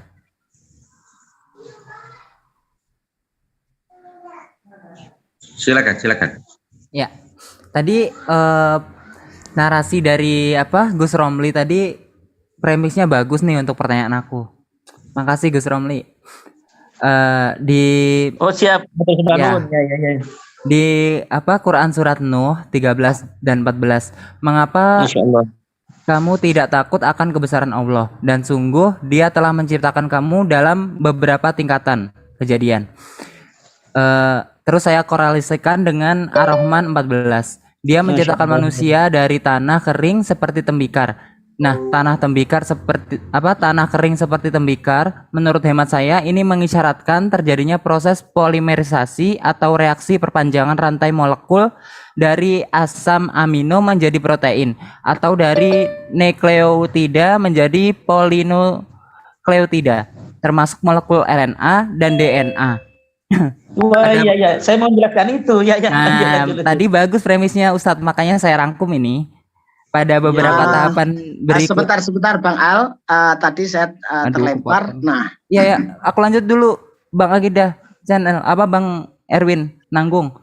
Maksudnya begini, saya kan terlempar. Saya lanjutkan dulu untuk tahapan. Tahapan itu bagaimana? Di tengah-tengah kita penyampaian kan ada jeda dulu, gitu loh. Jadi terkonfirmasi gitu loh Bang. Paham maksudnya? Iya, silakan. Nah, jadi kalau terkonfirmasi itu nanti siapa yang bertanya, siapa yang menjelaskan, itu lebih kita mendapatkan poin-poinnya kan begitu. Silakan Bang Al kalau mau dilanjutkan. Semoga. Saya ulang sedikit dari ayat yang saya sebutkan di atas tadi, dari dari Nuh 13 sampai 14, terus saya korelasikan dengan Ar-Rahman 14. Menurut hemat saya, ini mengisyaratkan terjadinya proses polimerisasi atau reaksi perpanjangan rantai molekul dari asam amino menjadi protein atau dari nukleotida menjadi polinukleotida, termasuk molekul RNA dan DNA. Pada beberapa tahapan berikutnya, molekul-molekul kehidupan yang paling awal ini termasuk dalam susunan sel paling sederhana yang terbentuk dari tanah. Dalam Maryam 67, padahal sebelumnya dia belum berwujud sama sekali. Ini dari beberapa uraian di atas mengisyaratkan bentuk-bentuk makhluk monosel atau bahkan prakehidupan yang lebih awal, seperti molekul-molekul protein atau DNA. Makhluk monosel inilah yang kemudian secara evolusioner bertahap berkembang menjadi makhluk multiseluler, termasuk manusia di dalamnya. Hormat saya Pak Dokter beserta Gus Romli, boleh dijelaskan bagaimana proses berkembangnya atau evolusionernya monosel ini menjadi multiseluler? Silakan. Ya, makasih. Jadi kita memang ini terbentuk dari genetika. Nah, gen-gen itu terdiri dari beberapa kode-kode genetik. Sehingga kadang kita mengenal bahwa untuk mengetahui anaknya siapa, keturunannya siapa, tes DNA. Apakah DNA orang tuanya sama dengan anaknya? Di sinilah artinya kita bisa memahami bahwa ada kesamaan DNA, struktur rantai karbon, nitrogen dalam sel itu. Ada kesamaan antara orang tua dengan anaknya. Nah, disinilah kadang kita bilang, bagaimana membuktikan bahwa anaknya si A, anaknya si B? Dengan kode-kode genetika yang saudara sampaikan tadi, bahwa rantai-rantai karbon dalam asam amino terdiri dibentuk dari protein itu akan silih berganti. Jadi tidak menetap bahwa yang kalau sudah rusak diganti lagi dengan sel baru. Itu semua akan terjadi suatu proses penggantian dan pergantian. Makanya kita makan itu, apa yang kita makan itu untuk mengganti sel-sel yang sudah usang, sudah rusak, sudah mati, terganti dengan sel baru.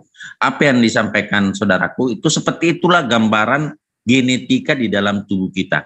Terdiri dari rantai-rantai karbon yang saling sambung menyambung antara satu dengan yang lain. Selanjutnya, dari dalam sel itu memang terdiri dari beberapa unsur, ada lisosom, ada mitokondria, ada sitosol dalam selnya, ada membran yang disampaikan Gus Ramli. Apa itu membran? Ada suatu membran untuk mencegah ada sesuatu bahan yang bisa masuk, ada yang tidak bisa masuk, namanya semi permeabel. Kenapa? Siapa tahu ada sesuatu masuk yang bisa mengganggu proses metabolisme. Nah, dari proses metabolisme mitokondria itulah terjadi ATP, ADP. ATP, adenosin trifosfat, yang membuat kita bisa bergerak, energi. Seperti itu. Dan setiap sel memiliki hal itu. Seperti yang disampaikan Gus Ramli itu tadi. Terus, seperti itu. Maka kalau makanan yang kita makan tidak bervariasi, artinya ini perlunya tidak bervariasi, ada satu kekurangan, misalnya hanya nasi dengan ikan, berarti tidak ada mineral, vitaminnya hampir tidak ada. Makanya makanan itu kan karbohidrat, lemak, vitamin, mineral, air. Karbohidrat, lemak, protein, vitamin, mineral, air. Itu keseimbangan yang kita makan, tidak perlu satunya banyak, satunya sedikit. Ada keseimbangan dalam energi, dalam konsumsi. Itulah nanti yang menjadi bekal-bekal energi. Demikian pula untuk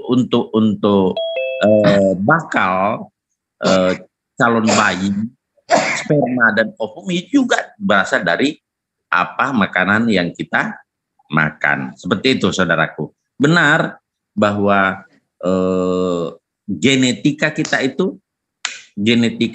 itu bersumber dari kedua orang tua kita, Sehingga kalau misalnya kedua orang tuanya DM, bakal untuk anaknya DM potensial besar. Karena apa yang menurun itu adalah genetikanya, bukan penyakitnya, tapi genetika yang berpotensi besar untuk terjadi satu penyakit kencing manis. Sehingga saya sarankan dan tidak menganjurkan kalau misalnya terjadi satu pernikahan, ya janganlah kedua-duanya ada DN dua-dua, karena potensial untuk terjadinya DM untuk anak itu sangat besar ketimbang satu yang kencing manis, satu tidak. Gitu saudaraku. Jadi ini juga ilmu buat kita. Tetapi ya terpulang kepada kita semua, bahwa sel yang menurun kepada kita ini adalah sel dari bapak dan ibu kita. Sel itulah yang rentang dengan penyakit-penyakit apa yang dialami oleh orang tua kita. Sehingga ada satu ini sedikit keluar dari ini, bahwa kalau misalnya kawin dengan sepuh sekali, potensi untuk terjadinya penyakit menurun itu besar. Karena gen itu akan menyatu, gen-gen yang tidak baik akan menyatu, gen-gen yang baik juga akan menyatu.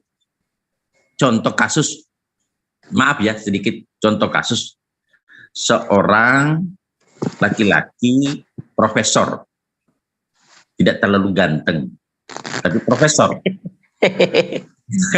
Ya, dan seorang perempuan cantik tapi tidak terlalu cerdas.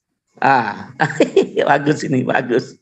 Jadi bisa terjadi ganteng cerdas, tapi bisa jadi jelek bodoh. Jadi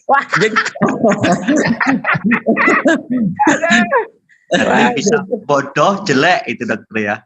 Jadi kemungkinan bisa terjadi seperti itu. Jadi Iya. Jadi genetika yang menurun itu bisa terjadi profesor bapaknya, kemudian mamanya cantik tapi tidak terlalu cerdas, bisa yang jelek-jeleknya muncul, bisa juga yang baiknya muncul. Nah, itulah kehidupan. Sehingga apa? Kalau lu gak ketemu Ibu Fred. Ini Pak Dokter, sebentar Pak Dokter, sepertinya Gus Zuma hadir di tengah-tengah kita. Kita sapa dulu. Assalamualaikum warahmatullahi wabarakatuh, Guru Zuma. Waalaikumsalam warahmatullahi wabarakatuh, sahabat Bila. Makasih, dilanjut. Banyak teman-teman yang lagi resen itu. Silakan dilanjut. Materinya luar biasa ini, Bang. Matur suwun Bang Zuma. Sebelum kita lanjutkan, nampaknya sudah ada yang angkat tangan ini. Untuk Ustadz Romli tak taruh belakang dulu karena Ustadz Romli siap Komandan. Sekarang kita bagiannya untuk Bang One, Bang Wan. Tafadhol untuk Bang Wan, apa yang perlu disampaikan atau mau ditanyakan, insya Allah tetap bermanfaat kita semuanya. Tafadhol. Ya, terima kasih Bang Erwin. Assalamualaikum warahmatullahi wabarakatuh. Wah, ini ada guru-guru saya nih, Ustadz Romli. Makasih nih, selama ini saya mengagumi juga nih. Masya Allah, sama-sama Bang. Apa kajian ke saya di Japri, ya makasih nih. Mungkin saya sedikit mau menambahkan. Maaf, mungkin saya tidak menggurui ya Pak Dokter sama Pak Ustadz. Ini saya apa yang pernah saya baca juga. Betul seperti yang disampaikan oleh Ustadz Romli sama Dokter Usema. Ya, hanya ingin memaparkan bahwa benar bahwa di dalam tubuh kita itu terdapat DNA. Nah, yang ingin saya tegaskan di sini, saya sudah lama sekali ini membaca ini dan saya ingin mengkonfirmasi aja ya. Di dalam surah As-Sad ya 72 itu kan di situ disampaikan ya atau oleh Allah Subhanahu wa taala. Kemudian apabila aku sempurnakan kajiannya, maka aku tiupkan roh ciptaanku kepadanya ya. Maka tentulah kamu dengan bersujud kepadanya ya, dan seterusnya. Nah, saya ingin menegaskan di sini.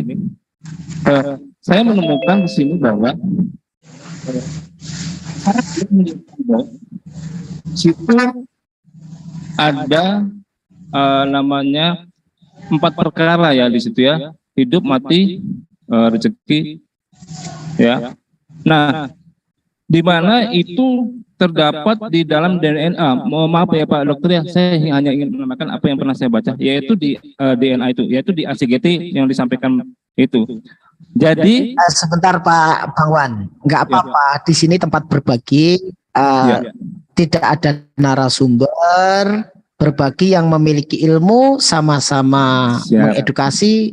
Yang pastinya apapun yang bermanfaat disajikan di sini untuk ikhwan fillah semuanya, dan semoga mendapatkan berkah. Amin, amin ya. Amin. Silakan, baik, Bang Wan. saya lanjutkan. Di mana DNA itu kan yang disampaikan Dr. Utsema itu kan blueprint ya, blueprint tubuh kita, betul, di dalam DNA atau genetika kita. Nah, sel itu makhluk hidup di dalam sel ya. Jadi ada suatu kecerdasan ya. Nah, di dalam sel itu ada satu sel yang itu intinya itu disebut dengan inti sel. Di mana di dalam inti sel itu ada kode-kode unik itu tadi, ya, yang ACGT itu tadi. Nah, di situ ada perbedaan ya. Di mana di dalam tubuh kita itu ada namanya molekul. Nah, perbedaan molekul dan sel. Nah, kehidupan perbedaannya itu di level seluler ini. Nah, pada saat ada kehidupan itu ada perbedaan, yaitu menghidupkan sel ini. Nah, di mana DNA ini tadi, menurut Profesor Nassim itu ya, menerangkan bahwa DNA ini bisa membentuk, contohnya rambut kita mau keriting, ya lurus, kemudian kulit kita putih, hitam, dari DNA. Di mana ini sudah terencana atau terplan. Berarti sudah ada merencanakan. Nah, siapakah itu? Nah, itu yang terus terang saya mencari-cari ya. Apakah ini adalah schedule atau rencana Allah Subhanahu wa taala, di mana rencana itu dihembuskanlah di dalam roh itu, di dalam tubuh kita itu, yaitu di dalam DNA itu tadi. Makanya terbentuk ya di DNA itu terbentuk menjadi molekul-molekul atau sel-sel itu ya, menjadi protein, kemudian dia akan berubah menjadi, contohnya menjadi jantung, paru-paru, rambut, hidung, dan sebagainya. Mungkin seperti itu ya Pak Dokter dan Pak Romli ya. Cuma intinya poinnya di sini ada bahwa saya sebenarnya ingin menegaskan aja, apakah kita ini bisa menegaskan bahwa untuk menghidupkan sel ini tadi, apakah pada ayat surah Sad ini tadi, pada saat dihembuskannya maka sel itu hidup. Mungkin begitu dari saya mungkin. Silakan. Barakallah. Mungkin ada yang bisa memberi penjelasan, Ustadz Romli? Iya. Boleh. Sema? Saya ya. Saya Gus. Semoga Pak Ustadz Romli. Nanti di kedokterannya Pak Usema, untuk di Al-Qur'annya Pak Ustadz Romli. Tafadhol. Iya. Terima kasih. Jadi begini, menyambung Abah Dr. Huzaimah tentang bagaimana cara untuk mendapatkan ya. Ini bagian dari ikhtiar, bukan mengatur Tuhan kan. Bagian dari ikhtiar misalnya untuk mendapatkan anak laki-laki atau perempuan. Ya, ini saya kutip dalam kitab Qurratul Uyun ya, disebutkan dalam bait yang kesekian ini begini. Wa naumuha ba'dal faraghi ya fata bi janbihal aymaniha kama ata yujibu sahida karon wa aksuma dzakartu ya sahibi aksihin tama. Nah, jadi tidur istri setelah bersenggama wahai kawan adalah lambung kanan. Pahamilah keterangan ini kawan. Cara tidur demikian itu, nah ini di lambungnya diletakkan di bawah yang kanan itu kan. Kayak tidur sholat itu loh, setelah bersenggama begitu. Kalau istrinya tidur seperti itu, cara tidur demikian itu wahai kawan, menyebabkan anaknya terlahir pria. Nah ini kan, kebaikannya apa yang aku katakan, kebalikannya ya, apa yang aku katakan, anak yang lahir akan menjadi wanita ya. Tapi jangan dipertentangkan laki-laki apa pria, wanita atau perempuan, itu soal apa itu. Oleh karena Assalamualaikum. Waduh, waalaikumsalam Abanu Pok Ceng, Butong Pai. Ini anu ya, bahas Kama Sutra ya. Kau ingat jenengan itu enggak menambahi dokter Abah? Ini penciptaan dan proses terjadinya manusia, korelasinya dengan ilmu kedokteran yang memang sudah dijelaskan dalam Al-Quran dan sesuai dengan ilmu pengetahuan, sains dan ilmu kedokteran di zaman sekarang ini. Itu Pak Nopaceng. Ya, saya lanjutkan paling 2 menit lagi. Ya. Wa kullu ma'in baridin ya sahi yumna'u syurbuhu 'alal bukai, ya. Kadaka sahi ba'da wata in yuttaqa ghuslu qadhihi bidzaka huqiqa. Jadi begini, kalau setelah beribadah enak itu kita dilarang langsung minum air dingin. Itu ya mungkin Dr. Huzaimah nanti bisa menjelaskan. Gini, setiap air yang dingin wahai kawan, janganlah diminum selesai bersenggama dilakukan, ya. Demikian pula wahai kawan, setelah bersenggama janganlah janganlah zakar dibersihkan dengan air dingin pula. Nah, ini nanti tinjauan kedokterannya Abah Huzaimah yang lebih asik. Itu yang pertama. Yang kedua begini, tadi saya tergelitik tentang bagaimana kalau menikahi kerabat itu kan, ada keturunan macam-macamnya. Saya menemukan suatu hadis begini, paling 1 menit ini. Ditahrid juga. Bismillahirrahmanirrahim. La tangkihul qarabata al-qaribata fa innal walada yukhlaqu bawiyan. Janganlah panjenengan semua menikah dengan kerabat dekat karena anaknya akan lahir kurus. Ya. Hadis ini memang dimakruhkan menikah dengan kerabat dekat, ya. Hadis ini dikeluarkan oleh Syekh Al-Fattani, ya, dari Pattaya ini. Fatoni itu kan pantai Pattaya. Ada syekhnya juga di sana. Syekh Al-Fattani dalam kitabnya At-Tadhkirah halaman 127 dan juga dikeluarkan oleh Syaukani, imam madhab Syiah Zaidiyah di Yaman itu, yang sangat dekat dengan Ahlus Sunnah wal Jamaah, dalam kitabnya Al-Fawaid halaman 131. Juga Al-Munawi dalam Kunuzul Haqaiq menisbatkan hadis tersebut dari jalur Imam Abu Hamid Muhammad bin Muhammad Al-Ghazali At-Tusi. Sedangkan menurut Ibnu Salah hadis tersebut dianggap tidak ditemukan sanadnya. La aslalah begitulah, tapi tentang sanadnya. Menurut Al-Iraqi perkataan tersebut dikenal dari ucapan Sayyidina Umar kepada Sa'id. Beliau mengatakan, dan hadis ini diriwayatkan oleh Ibrahim Al-Kharabi dalam kitabnya Gharaibul Hadis. Wah, panjang ini. Jadi artinya begini. Sulaiman ini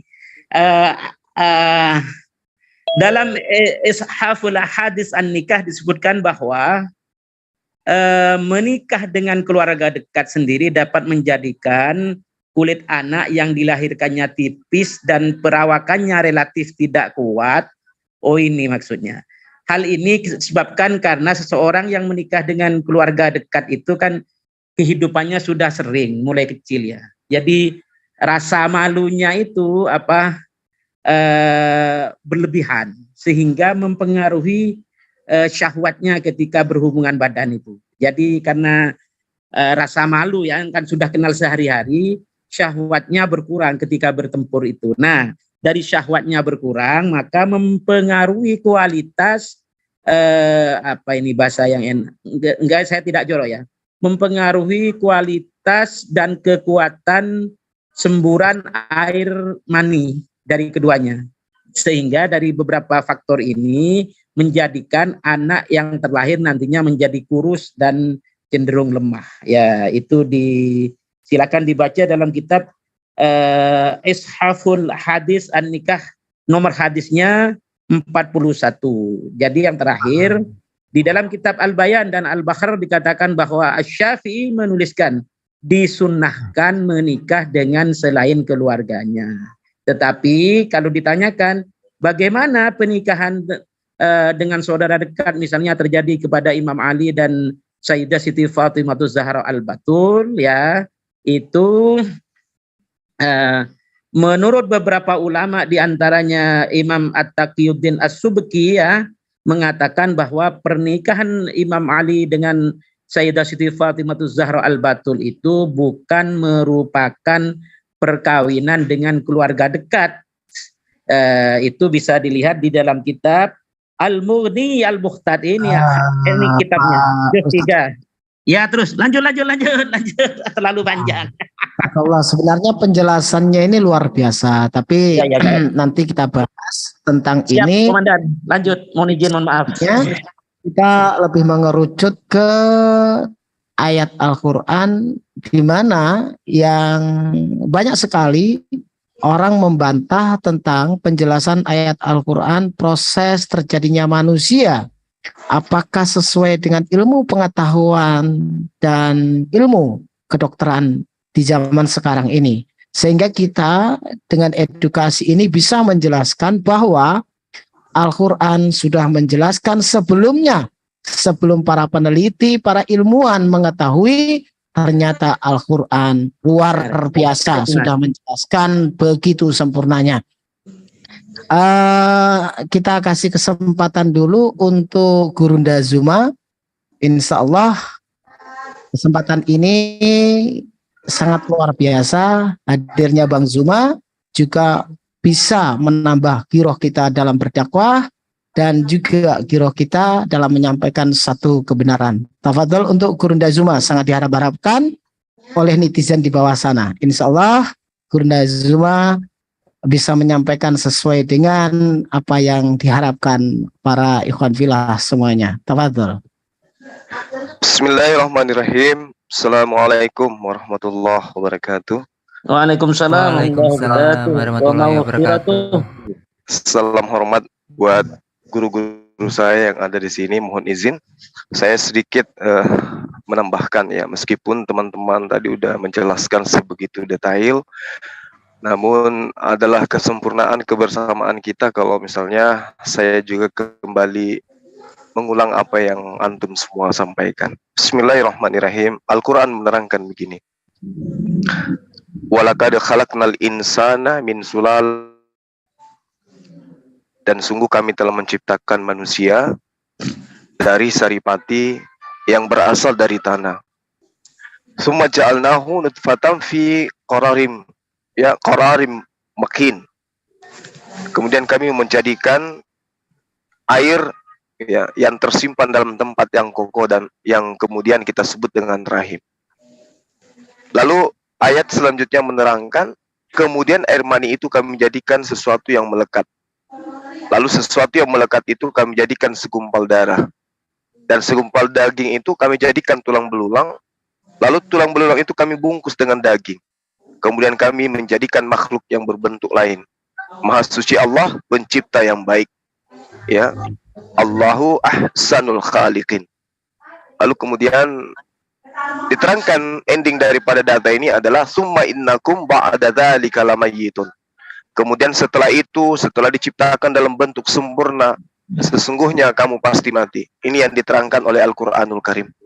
Nah, ini yang menjadi pertanyaan sekarang ini adalah bagaimana mungkin, ya, saya ulangi, bagaimana mungkin kalau ini bukan kalam Allah, kalau ini bukan wahyu, kalau ini bukan ilham dari pencipta langit dan bumi, dari mana sosok baginda Rasulullah Muhammad sallallahu alaihi wasallam mengetahui semua rincian ini lebih dari 1400 tahun yang lalu.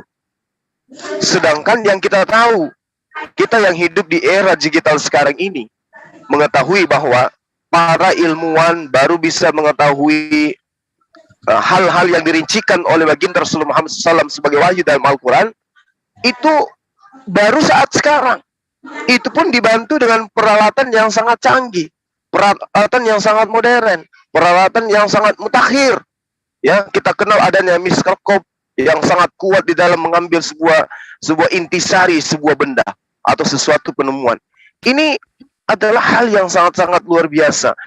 Oleh karena itulah kemudian satu-satunya mujizat yang didatangkan oleh Allah kepada para nabi yang masih bisa ditemukan oleh manusia sampai hari ini, agama apapun itu, hanya Al-Quranul Karim. Nah, ini yang kita harus bangga diri gitu. Bagaimana kemudian ketika para ilmuwan, kemudian hasil daripada keilmuannya itu dijabarkan dalam ilmu kedokteran. Di sini ada saudara kita ya, kepala Kadis Kesehatan. Bagaimana dia kemudian mengurai Al-Quran berdasarkan dengan ilmu pengetahuan yang didapat di meja kuliah, lalu kemudian diimplementasikan di dalam tugas kesehariannya sebagai dokter, itu selaras dengan Al-Quran. Ya, dan itu adalah hasil ilmuwan, bukan diada-adakan. Bagaimana sosok ilmuwan yang kemudian dengan alat yang canggih, dengan keilmuan yang mereka punya, dengan didukung oleh zaman, kondisi yang begitu nyaman, hidup bukan lagi di zaman jahiliyah, mereka mampu mengamati sel sperma manusia. Lalu kemudian dengan mikroskop, ya, yang kita tahu bahwa di tahun 1600-an ya, tepatnya saya kurang lupa saya, lebih dari 1000 tahun setelah zaman baginda Rasul Muhammad SAW, alat ini kemudian ditemukan, lalu mengurai apa yang ada di dalam Al-Quranul Karim. Ini adalah hal yang sangat luar biasa. Maka tidak bangga kita sebagai seorang muslim. Bagaimana kemudian Al-Quran mengurai di dalam surah Al-Mu'min yang saya jelaskan, yang saya bacakan tadi para sahabat. Di mana di situ diterangkan ada 7 tahapan. Ya. Tahapan pertama nutfah, ya, sperma atau mani. Lalu kemudian alaqah, itu segumpal darah. Lalu kemudian madghah, segumpal daging. Lalu kemudian diterangkan tahap berikutnya tulang, ya, izam. Lalu kemudian daging, lam. Lalu kemudian lam ini membungkus izam. Itu sangat luar biasa tuh. Sehingga ilmuwan yang menggunakan kadar akal dan pendekatan ilahi pada dirinya, itu akan meluk Islam. Dan proses terakhirnya kemudian khalqun akhar. Artinya pembentukan yang lain. Artinya dari proses yang tadi, kemudian menyeluruh proses itu membentuk suatu bentuk yang berbeda. Inilah yang kemudian disebut dengan janin. Lalu kemudian dilahirkan. Subhanallah. Dari mana baginda Rasul Muhammad SAW tahu? Ini hal yang harus menjadikan kita bangga gitu loh, sahabat-sahabat. Ya, sementara kalau kita melihat di luar sana, mereka mengaku anak-anak Tuhan. Mohon maaf saya sedikit keluar dari ini. Mengaku anak Tuhan, mengaku pada diri mereka ada Roh Kudus. Sementara kita tahu Roh Kudus itu adalah malaikat Jibril. Di setiap mereka ada malaikat Jibril. Bahkan posisi itu berubah kemudian menjadi Tuhan. Ada Tuhan di setiap diri-diri mereka. Tapi kok kayak begini data yang mereka sajikan ketika hal-hal yang terkait dengan embrio, dengan penciptaan itu tidak berkesesuaian dengan ilmu kedokteran.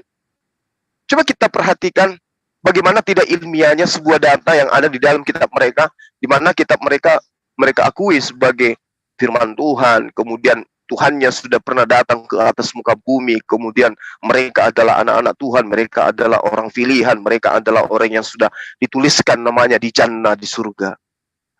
Ya, bukankah engkau yang mencurahkan aku seperti air susu dan mengentalkan aku seperti keju? Engkau mengenakan kulit daging kepadaku serta menjalin aku dengan tulang dan urat. Sangat apa ya bilangnya? Sangat terbalik dengan apa yang diinformasikan baginda Rasul Muhammad SAW. Padahal beliau hidup di zaman jahiliyah. Dan yang paling kita banggakan sahabat-sahabat sekalian, netizen utamanya, ya, tidak ada satu informasi terhadap kita umat Islam dari pembenci-pembenci Islam, khususnya pembenci Al-Quran, khususnya pembenci Allah, pembenci baginda Rasul Muhammad SAW, di mana mereka mampu menemukan adanya sinyal atau indikasi atau apa istilahnya nih, ada tanda-tanda, jangan bukti, tanda-tanda aja bahwa Rasulullah Muhammad SAW sebelum menorehkan Al-Quran, surah yang kita maksud yang membahas tentang embrio itu, beliau dan sahabatnya melakukan penelitian. Beliau dan sahabatnya melakukan muhtamar.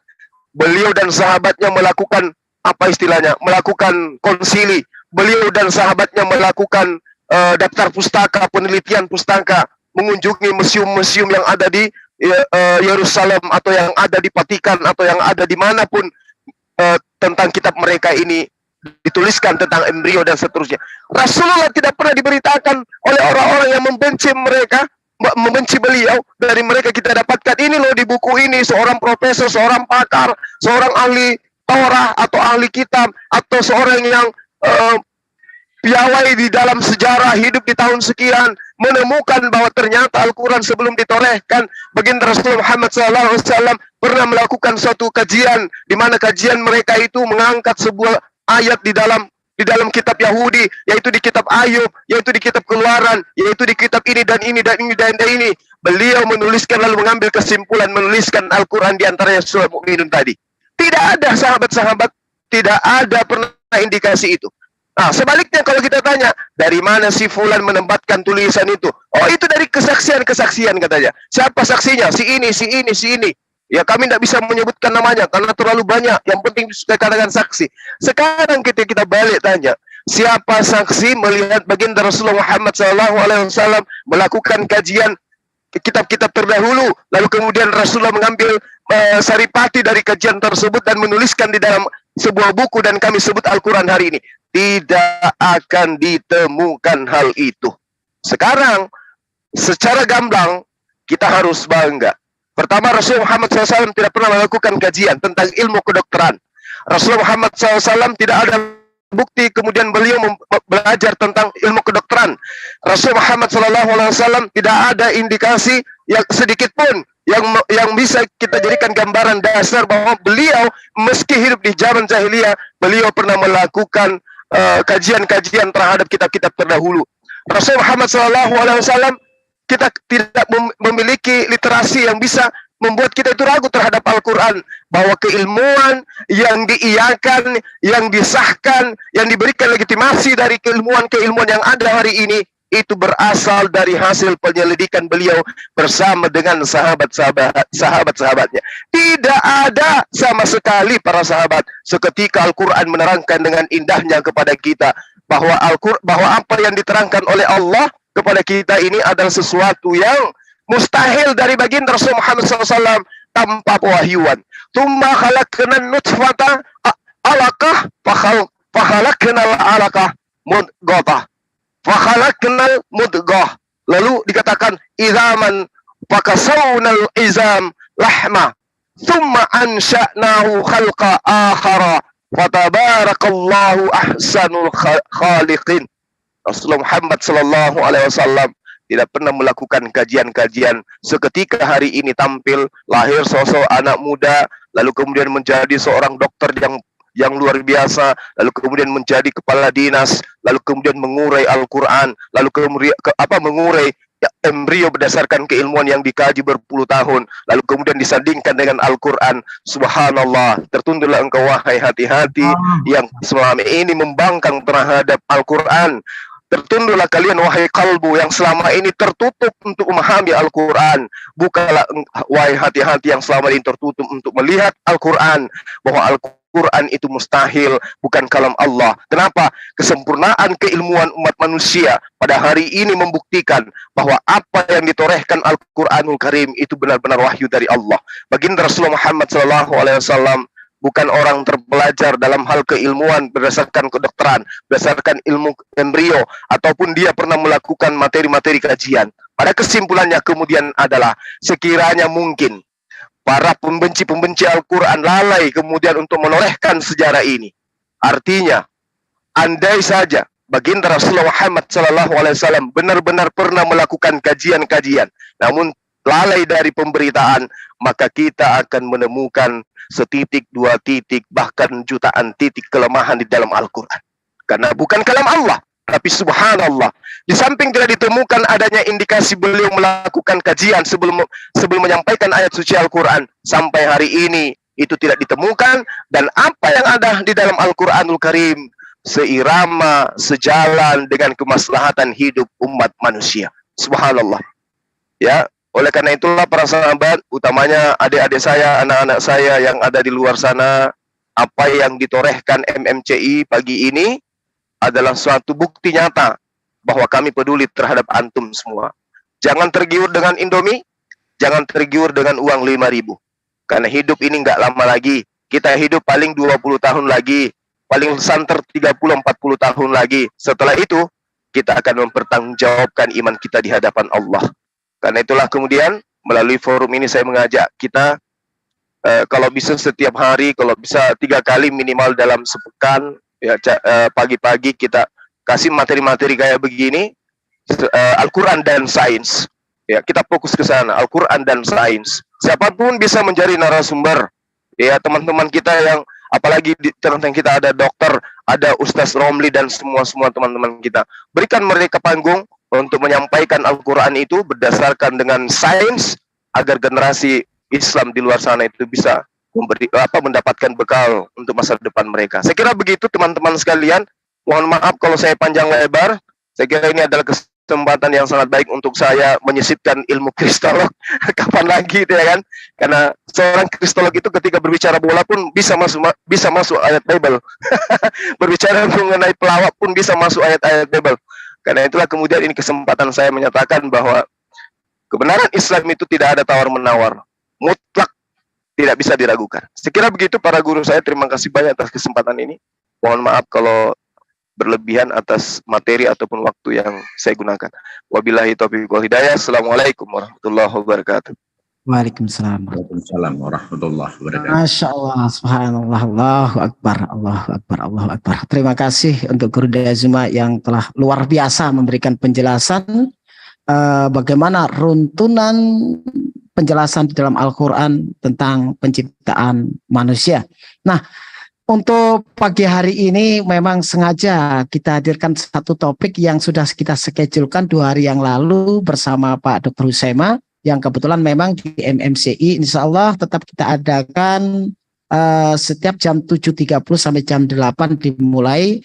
Nanti masalah topik bisa diajukan untuk ikhwan fillah semuanya, bagaimanapun itu apa yang bermanfaat untuk edukasi tetap kita sampaikan insya Allah. Nah, untuk saat ini sudah hadir itu Bang Wan dan Pak Dr. Husaima.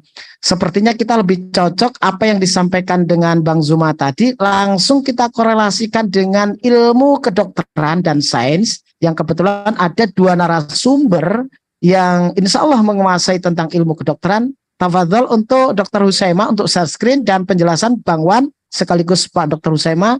2 narasumber ini insya Allah bisa menjelaskan tentang ilmu kedokteran yang sesuai dengan yang ada di dalam Al-Quran. Silakan Pak Dr. Husaima dan Bang Wan. Iya, saya sedikit sebelum ini sama Bang Wan ini dikatakan bahwa saya kira dalilnya jelas. Auzubillahi minasyaitonirrajim. Bismillahirrahmanirrahim. Wa iza jaa ajaluhum la ta'khiruna sa'an wa la taqdimun.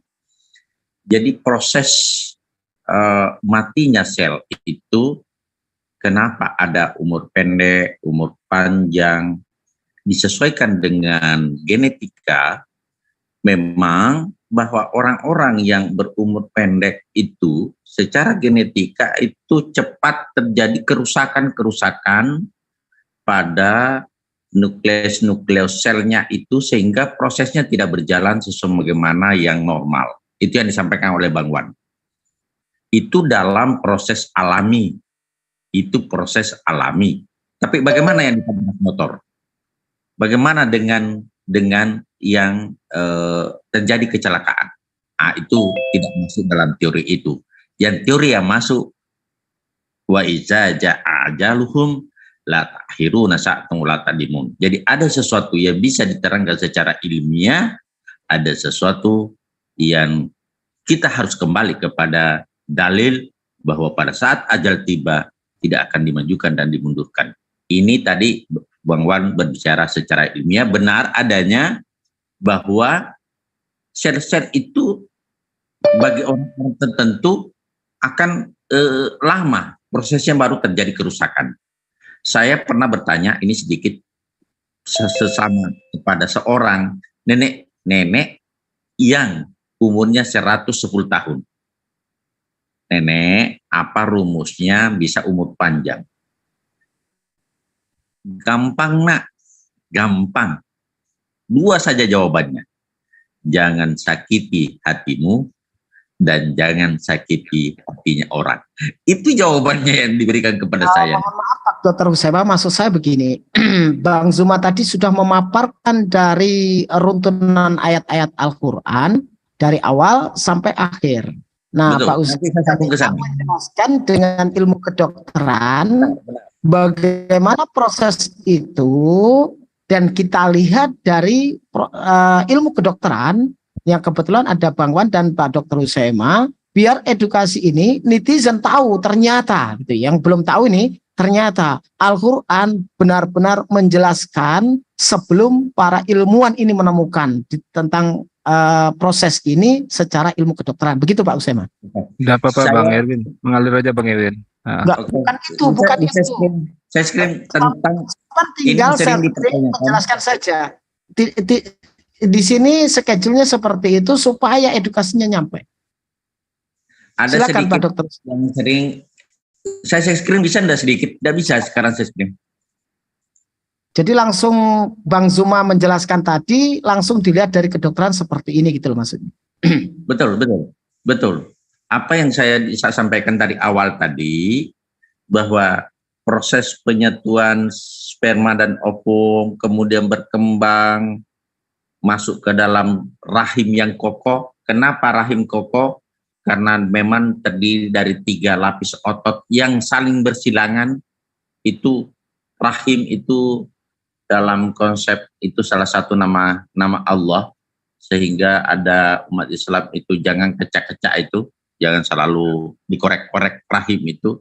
Salah satu nama dari Asmaul Husna adalah rahim, kasih sayang. Kemudian proses-proses yang diterangkan oleh Gurunda tadi itu seperti itulah adanya. Nah, cuma segumpal darah saya luruskan supaya jangan timbul. Ya, silakan saya screen Pak Dokter biar netizen yang baru hadir juga jelas gitu. Iya, ini yang sering ditanyakan oleh orang tentang surah At-Tariq ayat ke-7. Nah, At-Tariq ayat ke-7 itu terpancar mani dari tulang antara sulbi dan dada. Saya perlihatkan di Zoom, di gambar, bahwa testis itu atau skrotum atau biji pelir itu pada fase awal kita bisa lihat itu pada minggu kedua itu menempel di tulang belakang. Seterusnya akan turun pada minggu ketiga, turun ke bawah, selanjutnya turun minggu ke-7, dan pada minggu terakhir itu akan turun di dalam biji pelir. Itu satu. Kalau mengatakan bahwa dia bantah surah At-Tariq ayat ke-7 itu bahwa sperma itu terpancar antara sulbi dan tulang dada. Ini dalil yang bisa memberikan pencerahan kepada kita. Yang pertama, secara embriologi, testis itu berasal dari semula pada proses penciptaannya itu di dinding menempel di tulang belakang. Kita bisa lihat dari panah pertama, kemudian kedua, minggu ketiga, kemudian minggu ke-7, dan selanjutnya pada proses penyempurnaan. Inilah proses penurunan dari testis itu sampai ke tempatnya yang sekarang ini. Itu pertama. Yang kedua adalah kita bisa lihat pembuluh darah yang menuju kepada alat kelamin kita ini tidak akan berfungsi tanpa adanya pembuluh darah yang menempel pada tulang belakang. Jadi ibarat listrik yang menggerakkan sehingga terpancarnya mani ini adalah dari pembuluh darah yang ada di tulang belakang. Ini yang sering dibantah oleh umat sebelah, supaya kita bisa memberikan suatu pelajaran bahwa pembuluh darah kita itu yang memberikan pembuluh darah kepada organ genital laki-laki reproduksi pria itu menempel semua di tulang belakang. Itu yang kedua. Yang ketiga adalah sistem persarapan. Kita tahu bahwa ada 3 persarapan. Ini ada persarapan, kita bisa lihat. Ini yang mempersarapi pada sistem genital laki-laki dan sistem genital perempuan. Kita tahu bersama bahwa terjadinya semprotan keluar itu, terjadinya penyemprotan keluar dari sperma dari kelenjar, baik testis, glandula seminalis dan prostat, itu murni digerakkan oleh sel saraf. Tidak akan berfungsi penyemprotan itu tanpa digerakkan oleh sel saraf. Sehingga Al-Quran itu begitu bahasa puitis yang sangat tinggi menjelaskan proses terjadinya pancaran sel mani keluar itu murni dilakukan oleh persarapan dan pembuluh darah yang berasal dari tulang belakang. Itu kita bisa menjawab. Saya sudah pernah ditanya ini, dan ini akan ditanyakan terus, sehingga kita bisa memberikan penjelasan bahwa persarapan pembuluh darah dan secara embriologis testis itu berasal dari dinding dada. Itu penjelasan untuk At-Tariq ayat ke-7 yang selalu dipertanyakan oleh teman-teman di sebelah. Sehingga dengan demikian kita sudah punya jawaban bahwa impuls saraf yang ada dari antara subi dan tulang dada yang menyebabkan kontraksi, memeras saluran itu sehingga bisa terpancar tanpa ikut sertanya saraf dalam impuls atau listrik yang menyebabkan lampu itu menyala. Tanpa ada listrik maka tidak akan terpancar sel mani ini keluar. Selalu dibantah surah At-Tariq ayat ke-7 itu. Karena dia pemahamannya hanya sekitar bahwa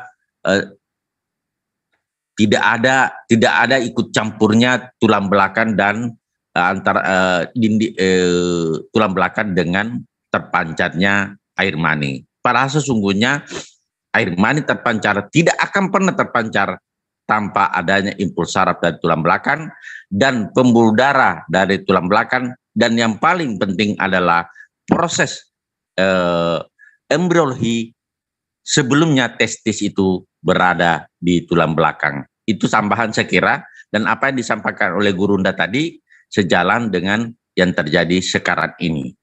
Proses-proses mulai dari awal penyatuan sperma, kemudian masuk ke dalam tempat yang kokoh. Kenapa kokoh? Karena rahim itu adalah tempat yang kokoh. Kemudian seperti gambaran segumpal darah itu karena makanan yang dimakan oleh cabang bayi itu masih berupa lintah menyerap makanan dari dinding rahim, dan selanjutnya terbentuk ari-ari, terbentuk plasenta, terbentuk organ-organ seterusnya. Seperti itulah yang diterangkan dalam Al-Quran dengan apa yang terjadi dalam dunia sains. Itu barangkali tambahan supaya kita bisa menjawab tentang At-Tariq ayat ke-7. Demikian Bung Erwin.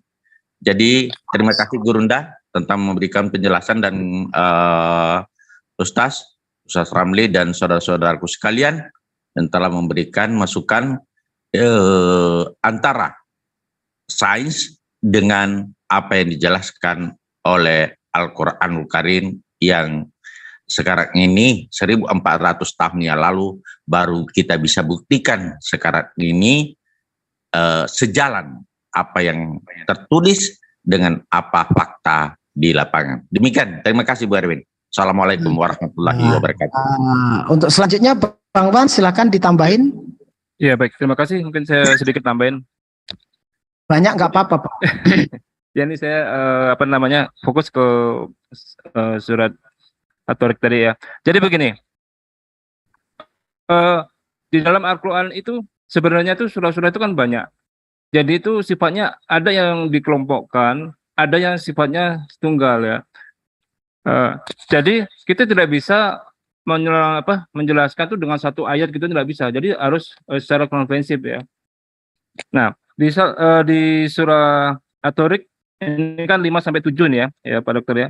Saya sedikit nambahkan aja. Jadi pada tahap pembentukan yang disampaikan tadi Pak Dokter, pembentukan embrio manusia yaitu namanya tahap prenatal ya dalam rahim itu. Jadi sistem dari organ produksi laki-laki atau testis dan perempuan ovarium itu memulai perkembangannya itu dari area di dekat ginjal di antara tulang belakang ya, spinal column atau sulbi ya, tulang ekor lah ya bahasanya.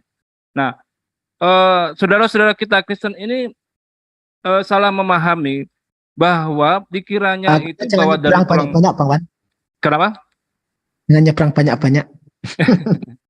Jadi dikiranya itu dari tulangnya itu yang menghasilkan itu. Padahal maksudnya itu dijelaskan bahwa di antara tulang itu adalah untuk perkembangannya. Jadi dari dari tulang itu tadi perkembangannya itu dari area di dekat ginjal di antara tulang belakang ya kan itu turun ya dari atas itu dari tulang ke-11 dan tulang ke-12 itu kemudian mereka itu berhenti di panggul, sedangkan gonad dan jantan di testis itu terus berkembang hingga sebelum bayi lahir hingga mencapai terbentuknya squadrum. Nah, poinnya di sini adalah organ reproduksi tersebut itu menerima suplai saraf tadi yang dijelaskan oleh Pak Dokter yaitu suplai saraf dan suplai darah dari aorta perut. Ya mungkin bahasa kedokterannya mungkin Pak Dokter bisa memperbaiki atau abdominal aorta di mana yang terletak di area antara tulang punggung atau tulang belakang itu ya, tulang sulbi dan tulang ekor. Ya, di antara tulang rusuk 11 dan tulang 12. Nah, betul. Jadi di situ ada suplai darah dan suplai saraf. Itu maksudnya. Nah, ini siapa yang mengatakan? Nah, kalau saya ada data primer dan data sekunder. Data primer atau dari Al-Quran. Nah, data sekundernya itu adalah ini menurut Profesor Dr. Kate Moore, di mana profesor ini adalah ahli pada embriologi, di mana para dokter biasanya dia ini harus membaca paduannya yaitu buku dari Profesor Dr. Kate Moore ini. Jadi seperti itu. Jadi kalau mereka yang membantah, silakan bantah secara sains, baru apple to apple. Jangan berdasarkan asumsi. Ya betul Pak Dokter, abdominal aorta itu. Nah itu suplai darah dan suplai saraf di situ. Nah ini yang tidak dipahami oleh saudara-saudara kita Kristen. Bahwa dianggapnya bahwa tulang ekor ya, yang bukan itu maksudnya. Jadi Al-Quran ini bahasanya bahasa tingkat tinggi ya. Jadi makanya untuk orang yang berpikir inilah maksudnya. Begitu Bang Erwin. Sudah cukup Bang Wan? Ya cukup untuk saya. Barakallah. Penjelasannya dari Pak Dr. Husaima dan Bang Wan. Begitu menjelaskan bagaimana di kedokteran memang benar-benar bisa dibuktikan sesuai dengan apa yang dijelaskan di dalam Al-Quran. Tafadhol untuk ikhwan fillah semuanya yang mungkin mau ada yang disampaikan atau mau ditanyakan kepada Guru Nda Zuma atau kepada saudara-saudara kita yang lain, dipersilakan. Di sini tempatnya berbagi, tidak ada narasumber. Intinya apapun yang bermanfaat kita sampaikan sebagai sarasi untuk saudara-saudara kita di sana yang insyaallah kita semua. Untuk yang mau bertanya atau menjelaskan. Oh, nampaknya Ustadz Romli kembali angkat tangan. Tafadhol untuk Ustadz Romli. Ya, matur suwun Gus Erwin Sohibus Zoom Akidah Channel Lintas Agama. Begini, dari semua pemaparan itu saya hormat tabi Tetapi untuk menjelaskan semua itu bahwa ternyata Al-Quran sudah menjelaskan bahwa semuanya itu dipersiapkan dan diciptakan oleh Tuhan dengan keadaan yang seimbang. Bismillahirrahmanirrahim. Alladzi khalaqaka fasawwaka fa'adalak. Yang telah menciptakan panjenengan semua, lalu menyempurnakan kejadian panjenengan semua, dan menjadikan panjenengan semua dalam keadaan positioning yang seimbang.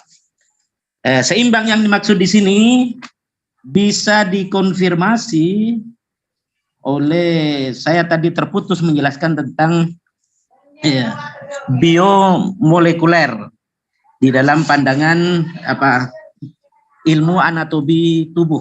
Jadi begini, sebetulnya tubuh kita ini tersusun ya dari sebuah badan ya. Badan ini tersusun dari sebuah organ ya. Organ tersusun dari jaringan sel. Sel-sel tersusun dari inti sel dan sitoplasma atau cairan di luar sel. Nah, inti sel tersusun dari rangkaian genetika yang mengandung informasi ternyata. Jadi intinya kita ini diciptakan, bahkan semua makhluk hidup diciptakan dari informasi. Bahwa informasi yang ada di tubuh kita itu sekitar 3,5 miliar informasi penyusun inti nukleus itu. Misalnya ini sebagai contoh ya, bahwa di dalam pembentukan kulit saja ternyata dikendalikan oleh 2.559 gen. Nah, kan? Gen adalah suatu perintah ini yang ada di dalam inti sel. Nah, itu kan menunjukkan. Di sini disebutkan organ lain, misalnya otak dikendalikan oleh 29.930 gen. Mata dikendalikan oleh 1.794 gen. Kelenjar ludah sebagainya dan sebagainya seterusnya ini. Nah, bahkan lebih jauh dari itu ada yang disebut dengan penyusun inti sel. Nah, apakah penyusun inti sel itu adalah serangkaian kode-kode genetika yang tersusun dari rangkaian molekul-molekul protein yang sangat khas, dikenal dengan istilah deoksiribonukleik acid atau asam deoksiribonukleat atau DNA. Maaf, Abah dokter kalau saya salah baca lidah Madura. Oleh karena itu, ya, sekali lagi terakhir. Jadi berdasarkan Quran surat Al-Baqarah ayat 117 dan Ali Imran ayat 59, Bismillahirrahmanirrahim. Badi'us samawati wal ard wa idza qada amran fa innama yaqulu lahu kun fayakun. Inna mathala Isa indallahi kamathali Adam khalaqahu min turab thumma qala lahu kun fayakun. Jadi dari dua ayat ini semakin terkonfirmasi bahwa sebetulnya segala sesuatu itu tercipta dari tin, tercipta dari turab, tercipta dari air ya. Dari ciptaan-ciptaan itu tersusunlah sebuah badan yang tersusun dari organ, yang tersusun dari jaringan sel, yang tersusun dari inti sel, yang tersusun dari rangkaian genetika yang mengandung informasi. Jadi kita dan semuanya ini terbentuk melalui informasi atau perintah atau amar, yaitu kun fayakun. Demikian Abah semuanya, Abah Zuma, Abah Dr. Huzaima, Gus Soibusum, Gus Erwin, dan yang lain-lain. Mohon maaf kalau saya salah baca, salah makna. Masya Allah. Subhanallah. Terima kasih untuk Ustadz Romli. Nampaknya untuk pagi hari ini sudah lebih dari 2 jam untuk topik yang kita ambil tentang sains dan korelasinya dengan hubungannya dengan ayat-ayat di dalam Al-Quran. Sebelum untuk pagi hari kita tutup, saya minta untuk Guru Ndazuma memberikan kembali paparan-paparan yang insya Allah tetap bisa kita jadikan sebuah edukasi untuk kita semuanya. Nampaknya live comment masih mengharapkan Guru Ndazuma untuk memberikan satu paparan yang memang banyak dikangenin untuk saudara-saudara kita di sana. Tafadhol untuk Guru Ndazuma. Ya, gimana Bang? Tadi sempat putus-putus Bang Erwin. Cek. Sebelum untuk sesi kali ini mungkin kita tutup, saya minta untuk Guru Ndazuma memberikan satu paparan, nanti baru setelah itu kita tutup. Ya, putus-putus Bang. Gimana tuh? Cek. Bang Erwin, saya di Gunung Bang, putus-putus. Iya, gimana? Udah bagus? Sudah. Alhamdulillah. Oke, baik. Ya, mungkin terakhir dari saya ya terkait dengan apa yang diuraikan oleh saudara kita, guru kita tadi, Bang Erwin, siapa? Bang Wan bersama dengan Dr. Husaima. Yang menarik di sini para sahabat adalah kalau kita sebagai seorang muslim kan kita udah paham ya bahwa Al-Quran itu kan pemberitaan dari Allah, itu adalah kalam Allah. Lalu kemudian yang menarik di sini ketika Rasulullah Muhammad SAW di hadis riwayat Bukhari dan juga Muslim diterangkan bahwa jarak antara dua tiupan sangkakala itu Rasulullah Muhammad SAW uraikan. Kemudian kata Rasulullah, Allah menurunkan hujan dari langit, lalu mereka tumbuh seperti tumbuhnya sayuran. Maksudnya manusia ya. Semua bagian manusia akan hancur kecuali satu tulang, yaitu tulang ekor. Ini Rasulullah Muhammad SAW itu paparkan.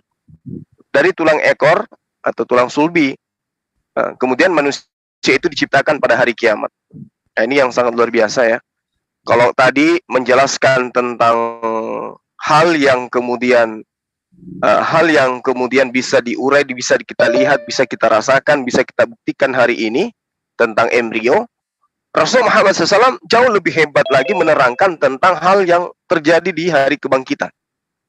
Dari tulang ekor itulah manusia akan diciptakan untuk yang kedua kalinya pada hari kiamat. Masya Allah. Nah, ini hal yang sangat menarik sahabat-sahabat sekalian. Jadi Rasulullah mengatakan saat manusia mati, semua bagian tubuh akan bercerai-berai. Kecuali satu organ tubuh, yakni tulang sulbi. Lalu kemudian dari tulang sulbi itu kemudian Allah menciptakan kita kembali pada hari kebangkitan itu. Nah, sederhana untuk membuktikan ini. Sebenarnya untuk membuktikan bahwa Islam itu benar, Islam itu agama yang hak, kemudian uraian-uraian di dalam kitabnya umat Islam itu betul-betul adalah firman Allah, lalu kemudian benar-benar datang kepada Rasulullah, utusan Allah, itu sederhana untuk membuktikan itu. Katanya manusia semuanya hancur. Yang tidak hancur itu ada satu tulang yang disebut tulang sulbi atau tulang ekor. Bagaimana dengan makam-makam yang sudah jutaan bahkan miliaran tahun kemarin? Apakah kita masih bisa menemukan ketika kita menggali kubur tulang ekor ini? Ternyata betul. Inilah hal yang sangat luar biasa dalam Islam yang tidak dipahami oleh orang di luar Islam. Ya. Bagaimana kemudian orang yang mempunyai keilmuan tentang itu memiliki ulasan-ulasan yang terkait dengan penemuan-penemuan tulang-tulang yang indikasinya jelas itu adalah tulang sulbi. Ini yang harusnya menjadikan orang-orang di luar sana itu berpikir, kok bisa ya seorang Rasulullah Muhammad SAW itu mampu mengetahui bahwa semua akan hancur kecuali satu, yaitu tulang sulbi, tulang ekor. Nah, inilah yang kemudian sekali lagi saya katakan hal yang terlupakan mungkin untuk kita semua, bahwa ketika ada pemakaman digali, yang ditemukan itu adanya tulang ekor ini. Namun kita tidak bisa kemudian menentukan bahwa tulang ekor ini milik si fulan, tulang ekor ini milik si fulan, dan seterusnya. Tapi paling tidak paling tidak apa yang diterangkan oleh Rasul Muhammad SAW itu kita buktikan kebenarannya. Apa yang diterangkan oleh Al-Quran itu kita buktikan kebenarannya. Ya. Ketika kemudian Al-Quran merangkan falyansuril insanu mimma khuliqa. Ya. Khuliqa mimma indafiqa. Yakhruju min bainis sulbi wat taraib. Nah, ini yang keluar dari antara tulang punggung, yaitu tulang sulbi dan tulang dada. Nah, ini menarik sahabat-sahabat. Kenapa? Karena di kitab teman kita di seberang juga diterangkan hal adanya pancaran seperti yang diterangkan oleh diterangkan oleh Bang Wan tadi.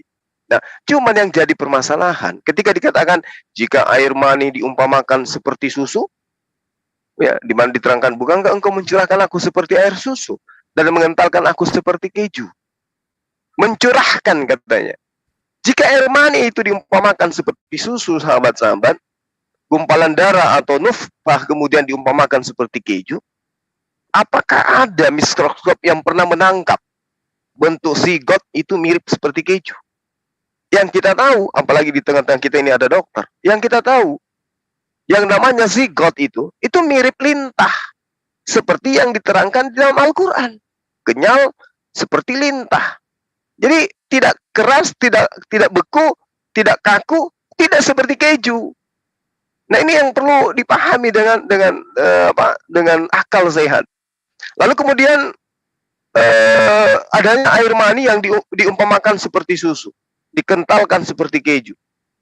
Ya, mirip dengan teori apa itu yang pernah kita pelajari? Ya, ada teori-teori yang mirip di mana menurut teori ini bahwa makhluk hidup tersusun dari dua unsur utama yaitu air dan api. Nah, pembentukan zigot dilakukan oleh api kemudian menjadi embrio. Saripati makanan embrio berasal dari makanan dan napas dari ibunya. Embrio terbentuk secara simultan seperti susu yang mengalami pemanasan akan mengental, mengeras seperti keju. Nah, ini baru cocok dengan teori-teori yang ditemukan oleh para filosofi yang hari ini tidak digunakan keilmuannya. Lalu kemudian di kitab teman-teman kita di seberang, di ayat 10 ya, di situ dijelaskan bahwa kulit dan daging duluan yang terbentuk, baru kemudian Tuhan memasangkan tulang, lalu kemudian urat pada daging tersebut. Apakah ini rasional? Apakah ini bisa masuk akal? Padahal yang pertama kali terbentuk adalah tulang, baru kemudian dibungkus oleh daging atau otot, lalu kemudian urat. Tapi yang tertera di dalam kitab mereka, kulit dan daging duluan, ya, lalu kemudian dipasangkan tulang, lalu kemudian urat. Gimana ceritanya dia? Coba Anda bayangkan teman-teman, kulit dan daging dibungkus oleh tulang, lalu setelah tulang itu ada urat. Wow, keren. Nah, inilah gambaran terakhir dari kita pada sesi kali ini dari saya, bahwa Al-Quranul Karim benar-benar kalam Allah, tidak ada keraguan di dalamnya bagi orang-orang yang bertakwa. Ayo lembutkan hati kita membaca Al-Quran, mentadaburi Al-Quran. Sedangkan yang kita ditorehkan di dalam kitab Ayub barusan itu adalah teori-teori yang diambil atau disamakan atau sama, ya, bukan diambil tapi sama dengan teori-teori Yunani kuno yang jelas-jelas tidak ilmiah alias irrasional. Berbanggalah menjadi muslim, kuatkan iman, sampaikan dalil-dalil Al-Quran kepada siapapun meski hanya satu ayat, demi untuk menegakkan kalimat la ilaha illallah di bumi pertiwi ini. Demikian dari saya, sahabat-sahabat. Terima kasih Bang Erwin, terima kasih para guru-guruku yang ada di sini. Satu kehormatan dan kebanggaan saya dan ucapan terima kasih yang sedalam-dalamnya mewakili Yayasan Makassar Mualaf Center Indonesia terhadap tim yang selama ini punya keinginan untuk kemudian menghidupkan Zoom MMCI. Kami mewakili yayasan mengucapkan banyak terima kasih yang sedalam-dalamnya. Ya, hanya pinta saya sebagai ketua yayasan, kiranya teman-teman selektif untuk kemudian menerima anggota Zoom, baik itu dari kalangan Muslim maupun dari kalangan Kristen, karena kita tidak tahu bisa jadi kedepannya banyak orang yang Islam. Bahkan beberapa saat yang lalu ada yang mengaku murtadin, lalu kemudian ngetes ilmu Islam kita di sini, padahal dia adalah jelas-jelas seorang Muslim. Tapi hal-hal kayak begini kalau kita urai secara ilmu kejiwaan, bisa jadi kita diperhadapkan dengan orang-orang munafik. Karena itulah kemudian saya berharap kepada teman-teman sekalian, terkhusus kita yang ada di MMC ini, agar selektif untuk menjadikan narasumber di dalam materi-materi khususnya yang kita rencanakan setiap pagi, agar kiranya jangan asal-asal memberikan ruang sebagai pemateri di dalam kajian Islam, kecuali yang memang betul-betul kita tidak ragukan keilmuannya, atau standarisasi yang kita miliki adalah pemateri ini sedang memberikan edukasi sesuai dengan pemahamannya, tidak memberikan suatu pemahaman bahwa inilah yang paling benar, inilah yang paling benar, yang lainnya salah, inilah yang paling diterima oleh Al-Quran, yang lainnya itu keliru. Saya kira begitu, teman-teman pasti paham apa yang saya maksud.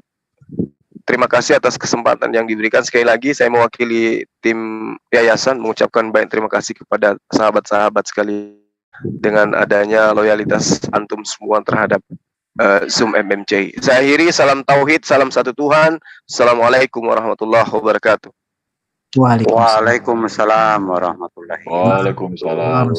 Penyampaian dari Ustadz Zuma. Terima kasih Bang. Sebelum kita tutup, masih ada yang raise hand satu karena baru hadir. Kita kasih kesempatan sebelum kita tutup jam 11. Tafadhol untuk Bang Tristan. Silakan, ada penyampaian, dipersilakan. Assalamualaikum warahmatullahi wabarakatuh. Waalaikumsalam warahmatullahi wabarakatuh. Bang Wan itu luar biasa ya, mengatakan benar. Itu ayat-ayat itu memang sedikit lompat sana lompat sini. Betul, luar biasa. Cuma misalkan ya, bismillahirrahmanirrahim, semua jalan naslahum min sulalatin min ma'in mahin. Kemudian dia menjadikan keturunan dari saripati, air yang hina. Ini maksudnya dia mulai penciptaan manusia dari tanah itu Nabi Adam alaihissalam. Tanah yang bagaimana ya, tanah liat, mustahil debu tanah ya. Debu tanah itu nggak ada air, nggak mungkin, mustahil. Dan manusia terdiri dari air. Kemudian dia menjadikan keturunan itu dari saripati, air. Airnya seperti apa? Kan di dalam ayat lain. Inna khalaqnal insana min nutfatin amsajin nabtalihi faja'alahu sami'an basira. Jadi tetes mani nutfah bercampur, namanya zigot. Ini namanya zigot. Nah, sebelum ke situ, sebelum ke ayat ini, setelah mima'in mahin itu, ternyata air itu diciptakan dari paling zuri insan mimma khuliqa mimma'in dafiq. Air yang dipancarkan. Air yang dipancarkan dijelaskan oleh kedokteran, ternyata semua air yang keluar itu bukan sperma isinya. Tapi hanya dua, boleh saya screen ya. Silakan Bang Tristan. Isinya itu berupa semen gitu. Semen, ya. Ini bisa lihat ya. Dari testis itu hanya memproduksi 2,2 sampai 5%. Iya. Sisanya dari seminal vesicle 65 sampai 75%. Dari prostat 25 sampai 30%. Ini gland 2%. Ini saya tampilkan gambarnya sebentar ya. Gambar. Ya ajaib ini ya. Memang mimbaini subi wa taraib. Tapi taraib itu bukan tulang rusuk wanita ya. Cuma tulang rusuk laki-laki. Ini dia organ-organnya. Organ mimbaini dari antara gitu. Jadi bukan dari tulang subit tapi dari antara. Ini prostat gland. Kemudian ini seminal vesicle-nya. Nah, yang sperma dari sini cuma 2,5%. Ngumpul semua di sini. Tuh. Di sini semua. Dari sini nanti baru tadi memancar. Nah, trigger elektrik tadi. Dengan pembuluh-pembuluh darah tadi. Ya. Nah, kemudian prosesnya diteruskan ini luar biasa di Al-Mu'minun ayat 12. Ayat 12 itu ayat 13 ya. Ayat 13 di situ dikatakan zigot tadi ya, satu nutfah yang bercampur kepada nutfah lain. Zaman dulu kan nutfah itu umum ya. Abad ke-14 baru dibedakan mana ovum, mana sperma. Tapi Al-Quran berkata nutfah di situ memang satu cairan dari wanita maupun laki-laki. Yang satu ovum, yang satu sperma. Ya, tadi udah dijelasin. Kemudian dia menjadikan air mani itu di sini disimpan di tempat yang kokoh, berjalan ya. Dari tuba filopi itu dia berjalan ke rahim.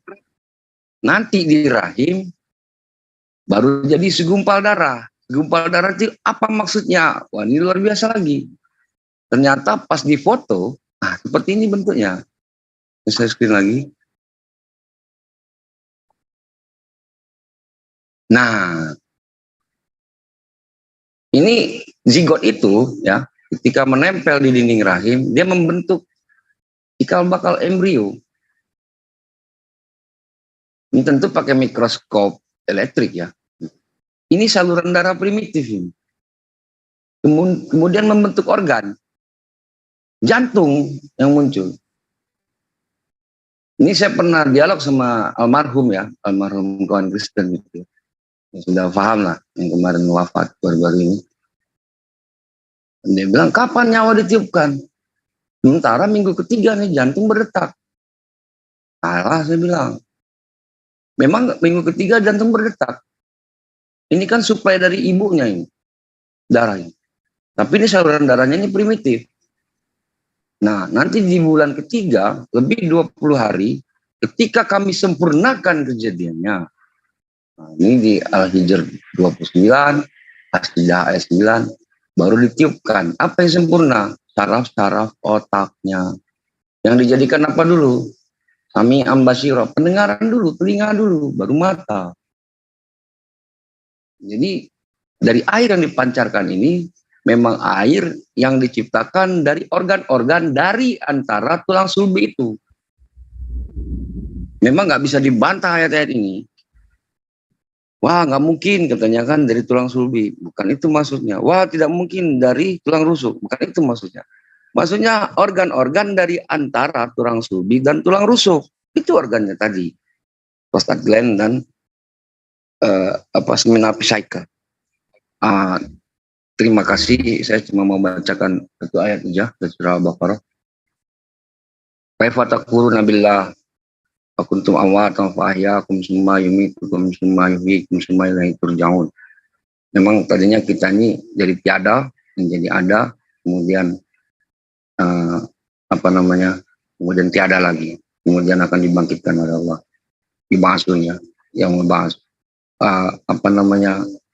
manusia ini ya tadi betul ya, kata Pak Zuma tadi, manusia ini pasti akan mati. Itu hanya sebentar saja.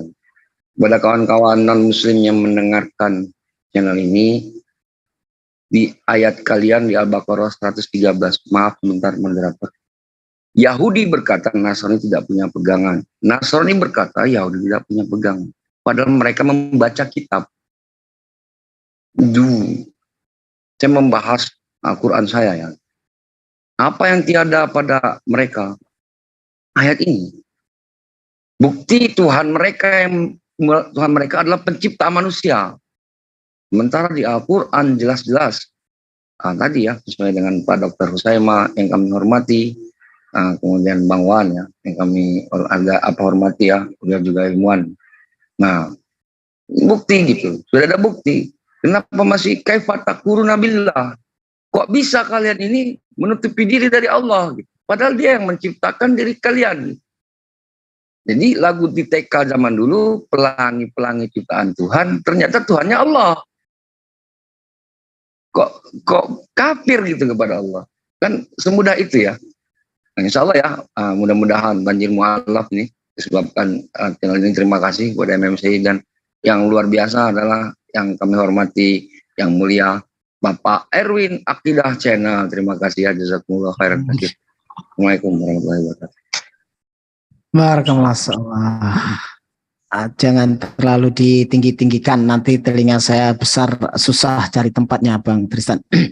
Terima kasih untuk gurunda-gurunda kita yang sudah begitu jelasnya menjelaskan tentang ayat-ayat Al-Quran, dan para narasumber yang juga menjelaskan bagaimana proses menurut ilmu pengetahuan, ilmu kedokteran yang sesuai dengan sains, dan banyak sekali dipakai para ilmuwan untuk menjelaskan bagaimana proses terjadinya manusia.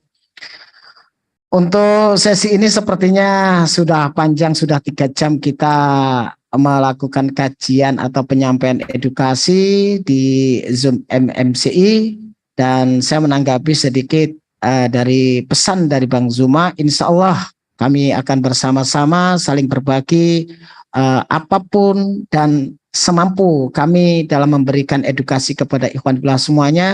Pastinya kekurangan, kesalahan, kekhilafan adanya pada diri manusia, kesempurnaan hanya milik Allah Subhanahu wa taala. Dan terima kasih sudah diberi tempat di Zoom MMC ini, pastinya tetap kita manfaatkan untuk hal yang bermanfaat. Insya Allah semuanya dalam rangka mempertebal iman kita kepada Allah Subhanahu wa taala, dan tetap kita menyampaikan satu kebenaran, membentengi umat dari segala usaha kikisan iman dari umat sebelah yang semakin hari berusaha untuk menggerogoti iman saudara-saudara kita. Untuk kesempatan kali ini akan kita tutup dulu. Nanti kalau ada kajian berikutnya nanti bisa dibahas dalam schedule besok pagi. Tapi sebelumnya kita ingatkan dulu untuk ikhwan fillah semuanya yang mungkin belum mensubscribe channel-channel Muslim yang setiap hari melive-kan atau ikut berpartisipasi di Zoom MMCI. Ada Sang Hamba Channel, Josel Official, Ucok Tebas, Hidayah Channel, Akidah Channel, Tristan Official, Zulkifli M. Abbas Official, dan siapa lagi yang live untuk kesempatan kali ini? Dr. Husaima. Nah, untuk saudara-saudaraku semua yang belum mampir, silakan mampir sejenak dan sama-sama kita dukung channel-channel Muslim lainnya supaya kita bisa bersama-sama menyebarkan dakwah dan bisa sampai ke pelosok negeri. Tetap kita jaga kerukunan antar umat beragama, saling menghargai antara sesama, dan tetap kita jaga negara kesatuan Republik Indonesia. Untuk sesi ini kita tutup dulu dengan doa kafaratul majelis. Subhanallahumma wa bihamdika asyhadu an la ilaha illa anta astaghfiruka wa atubu ilaik. Wassalamualaikum warahmatullahi wabarakatuh. Salam satu Tuhan.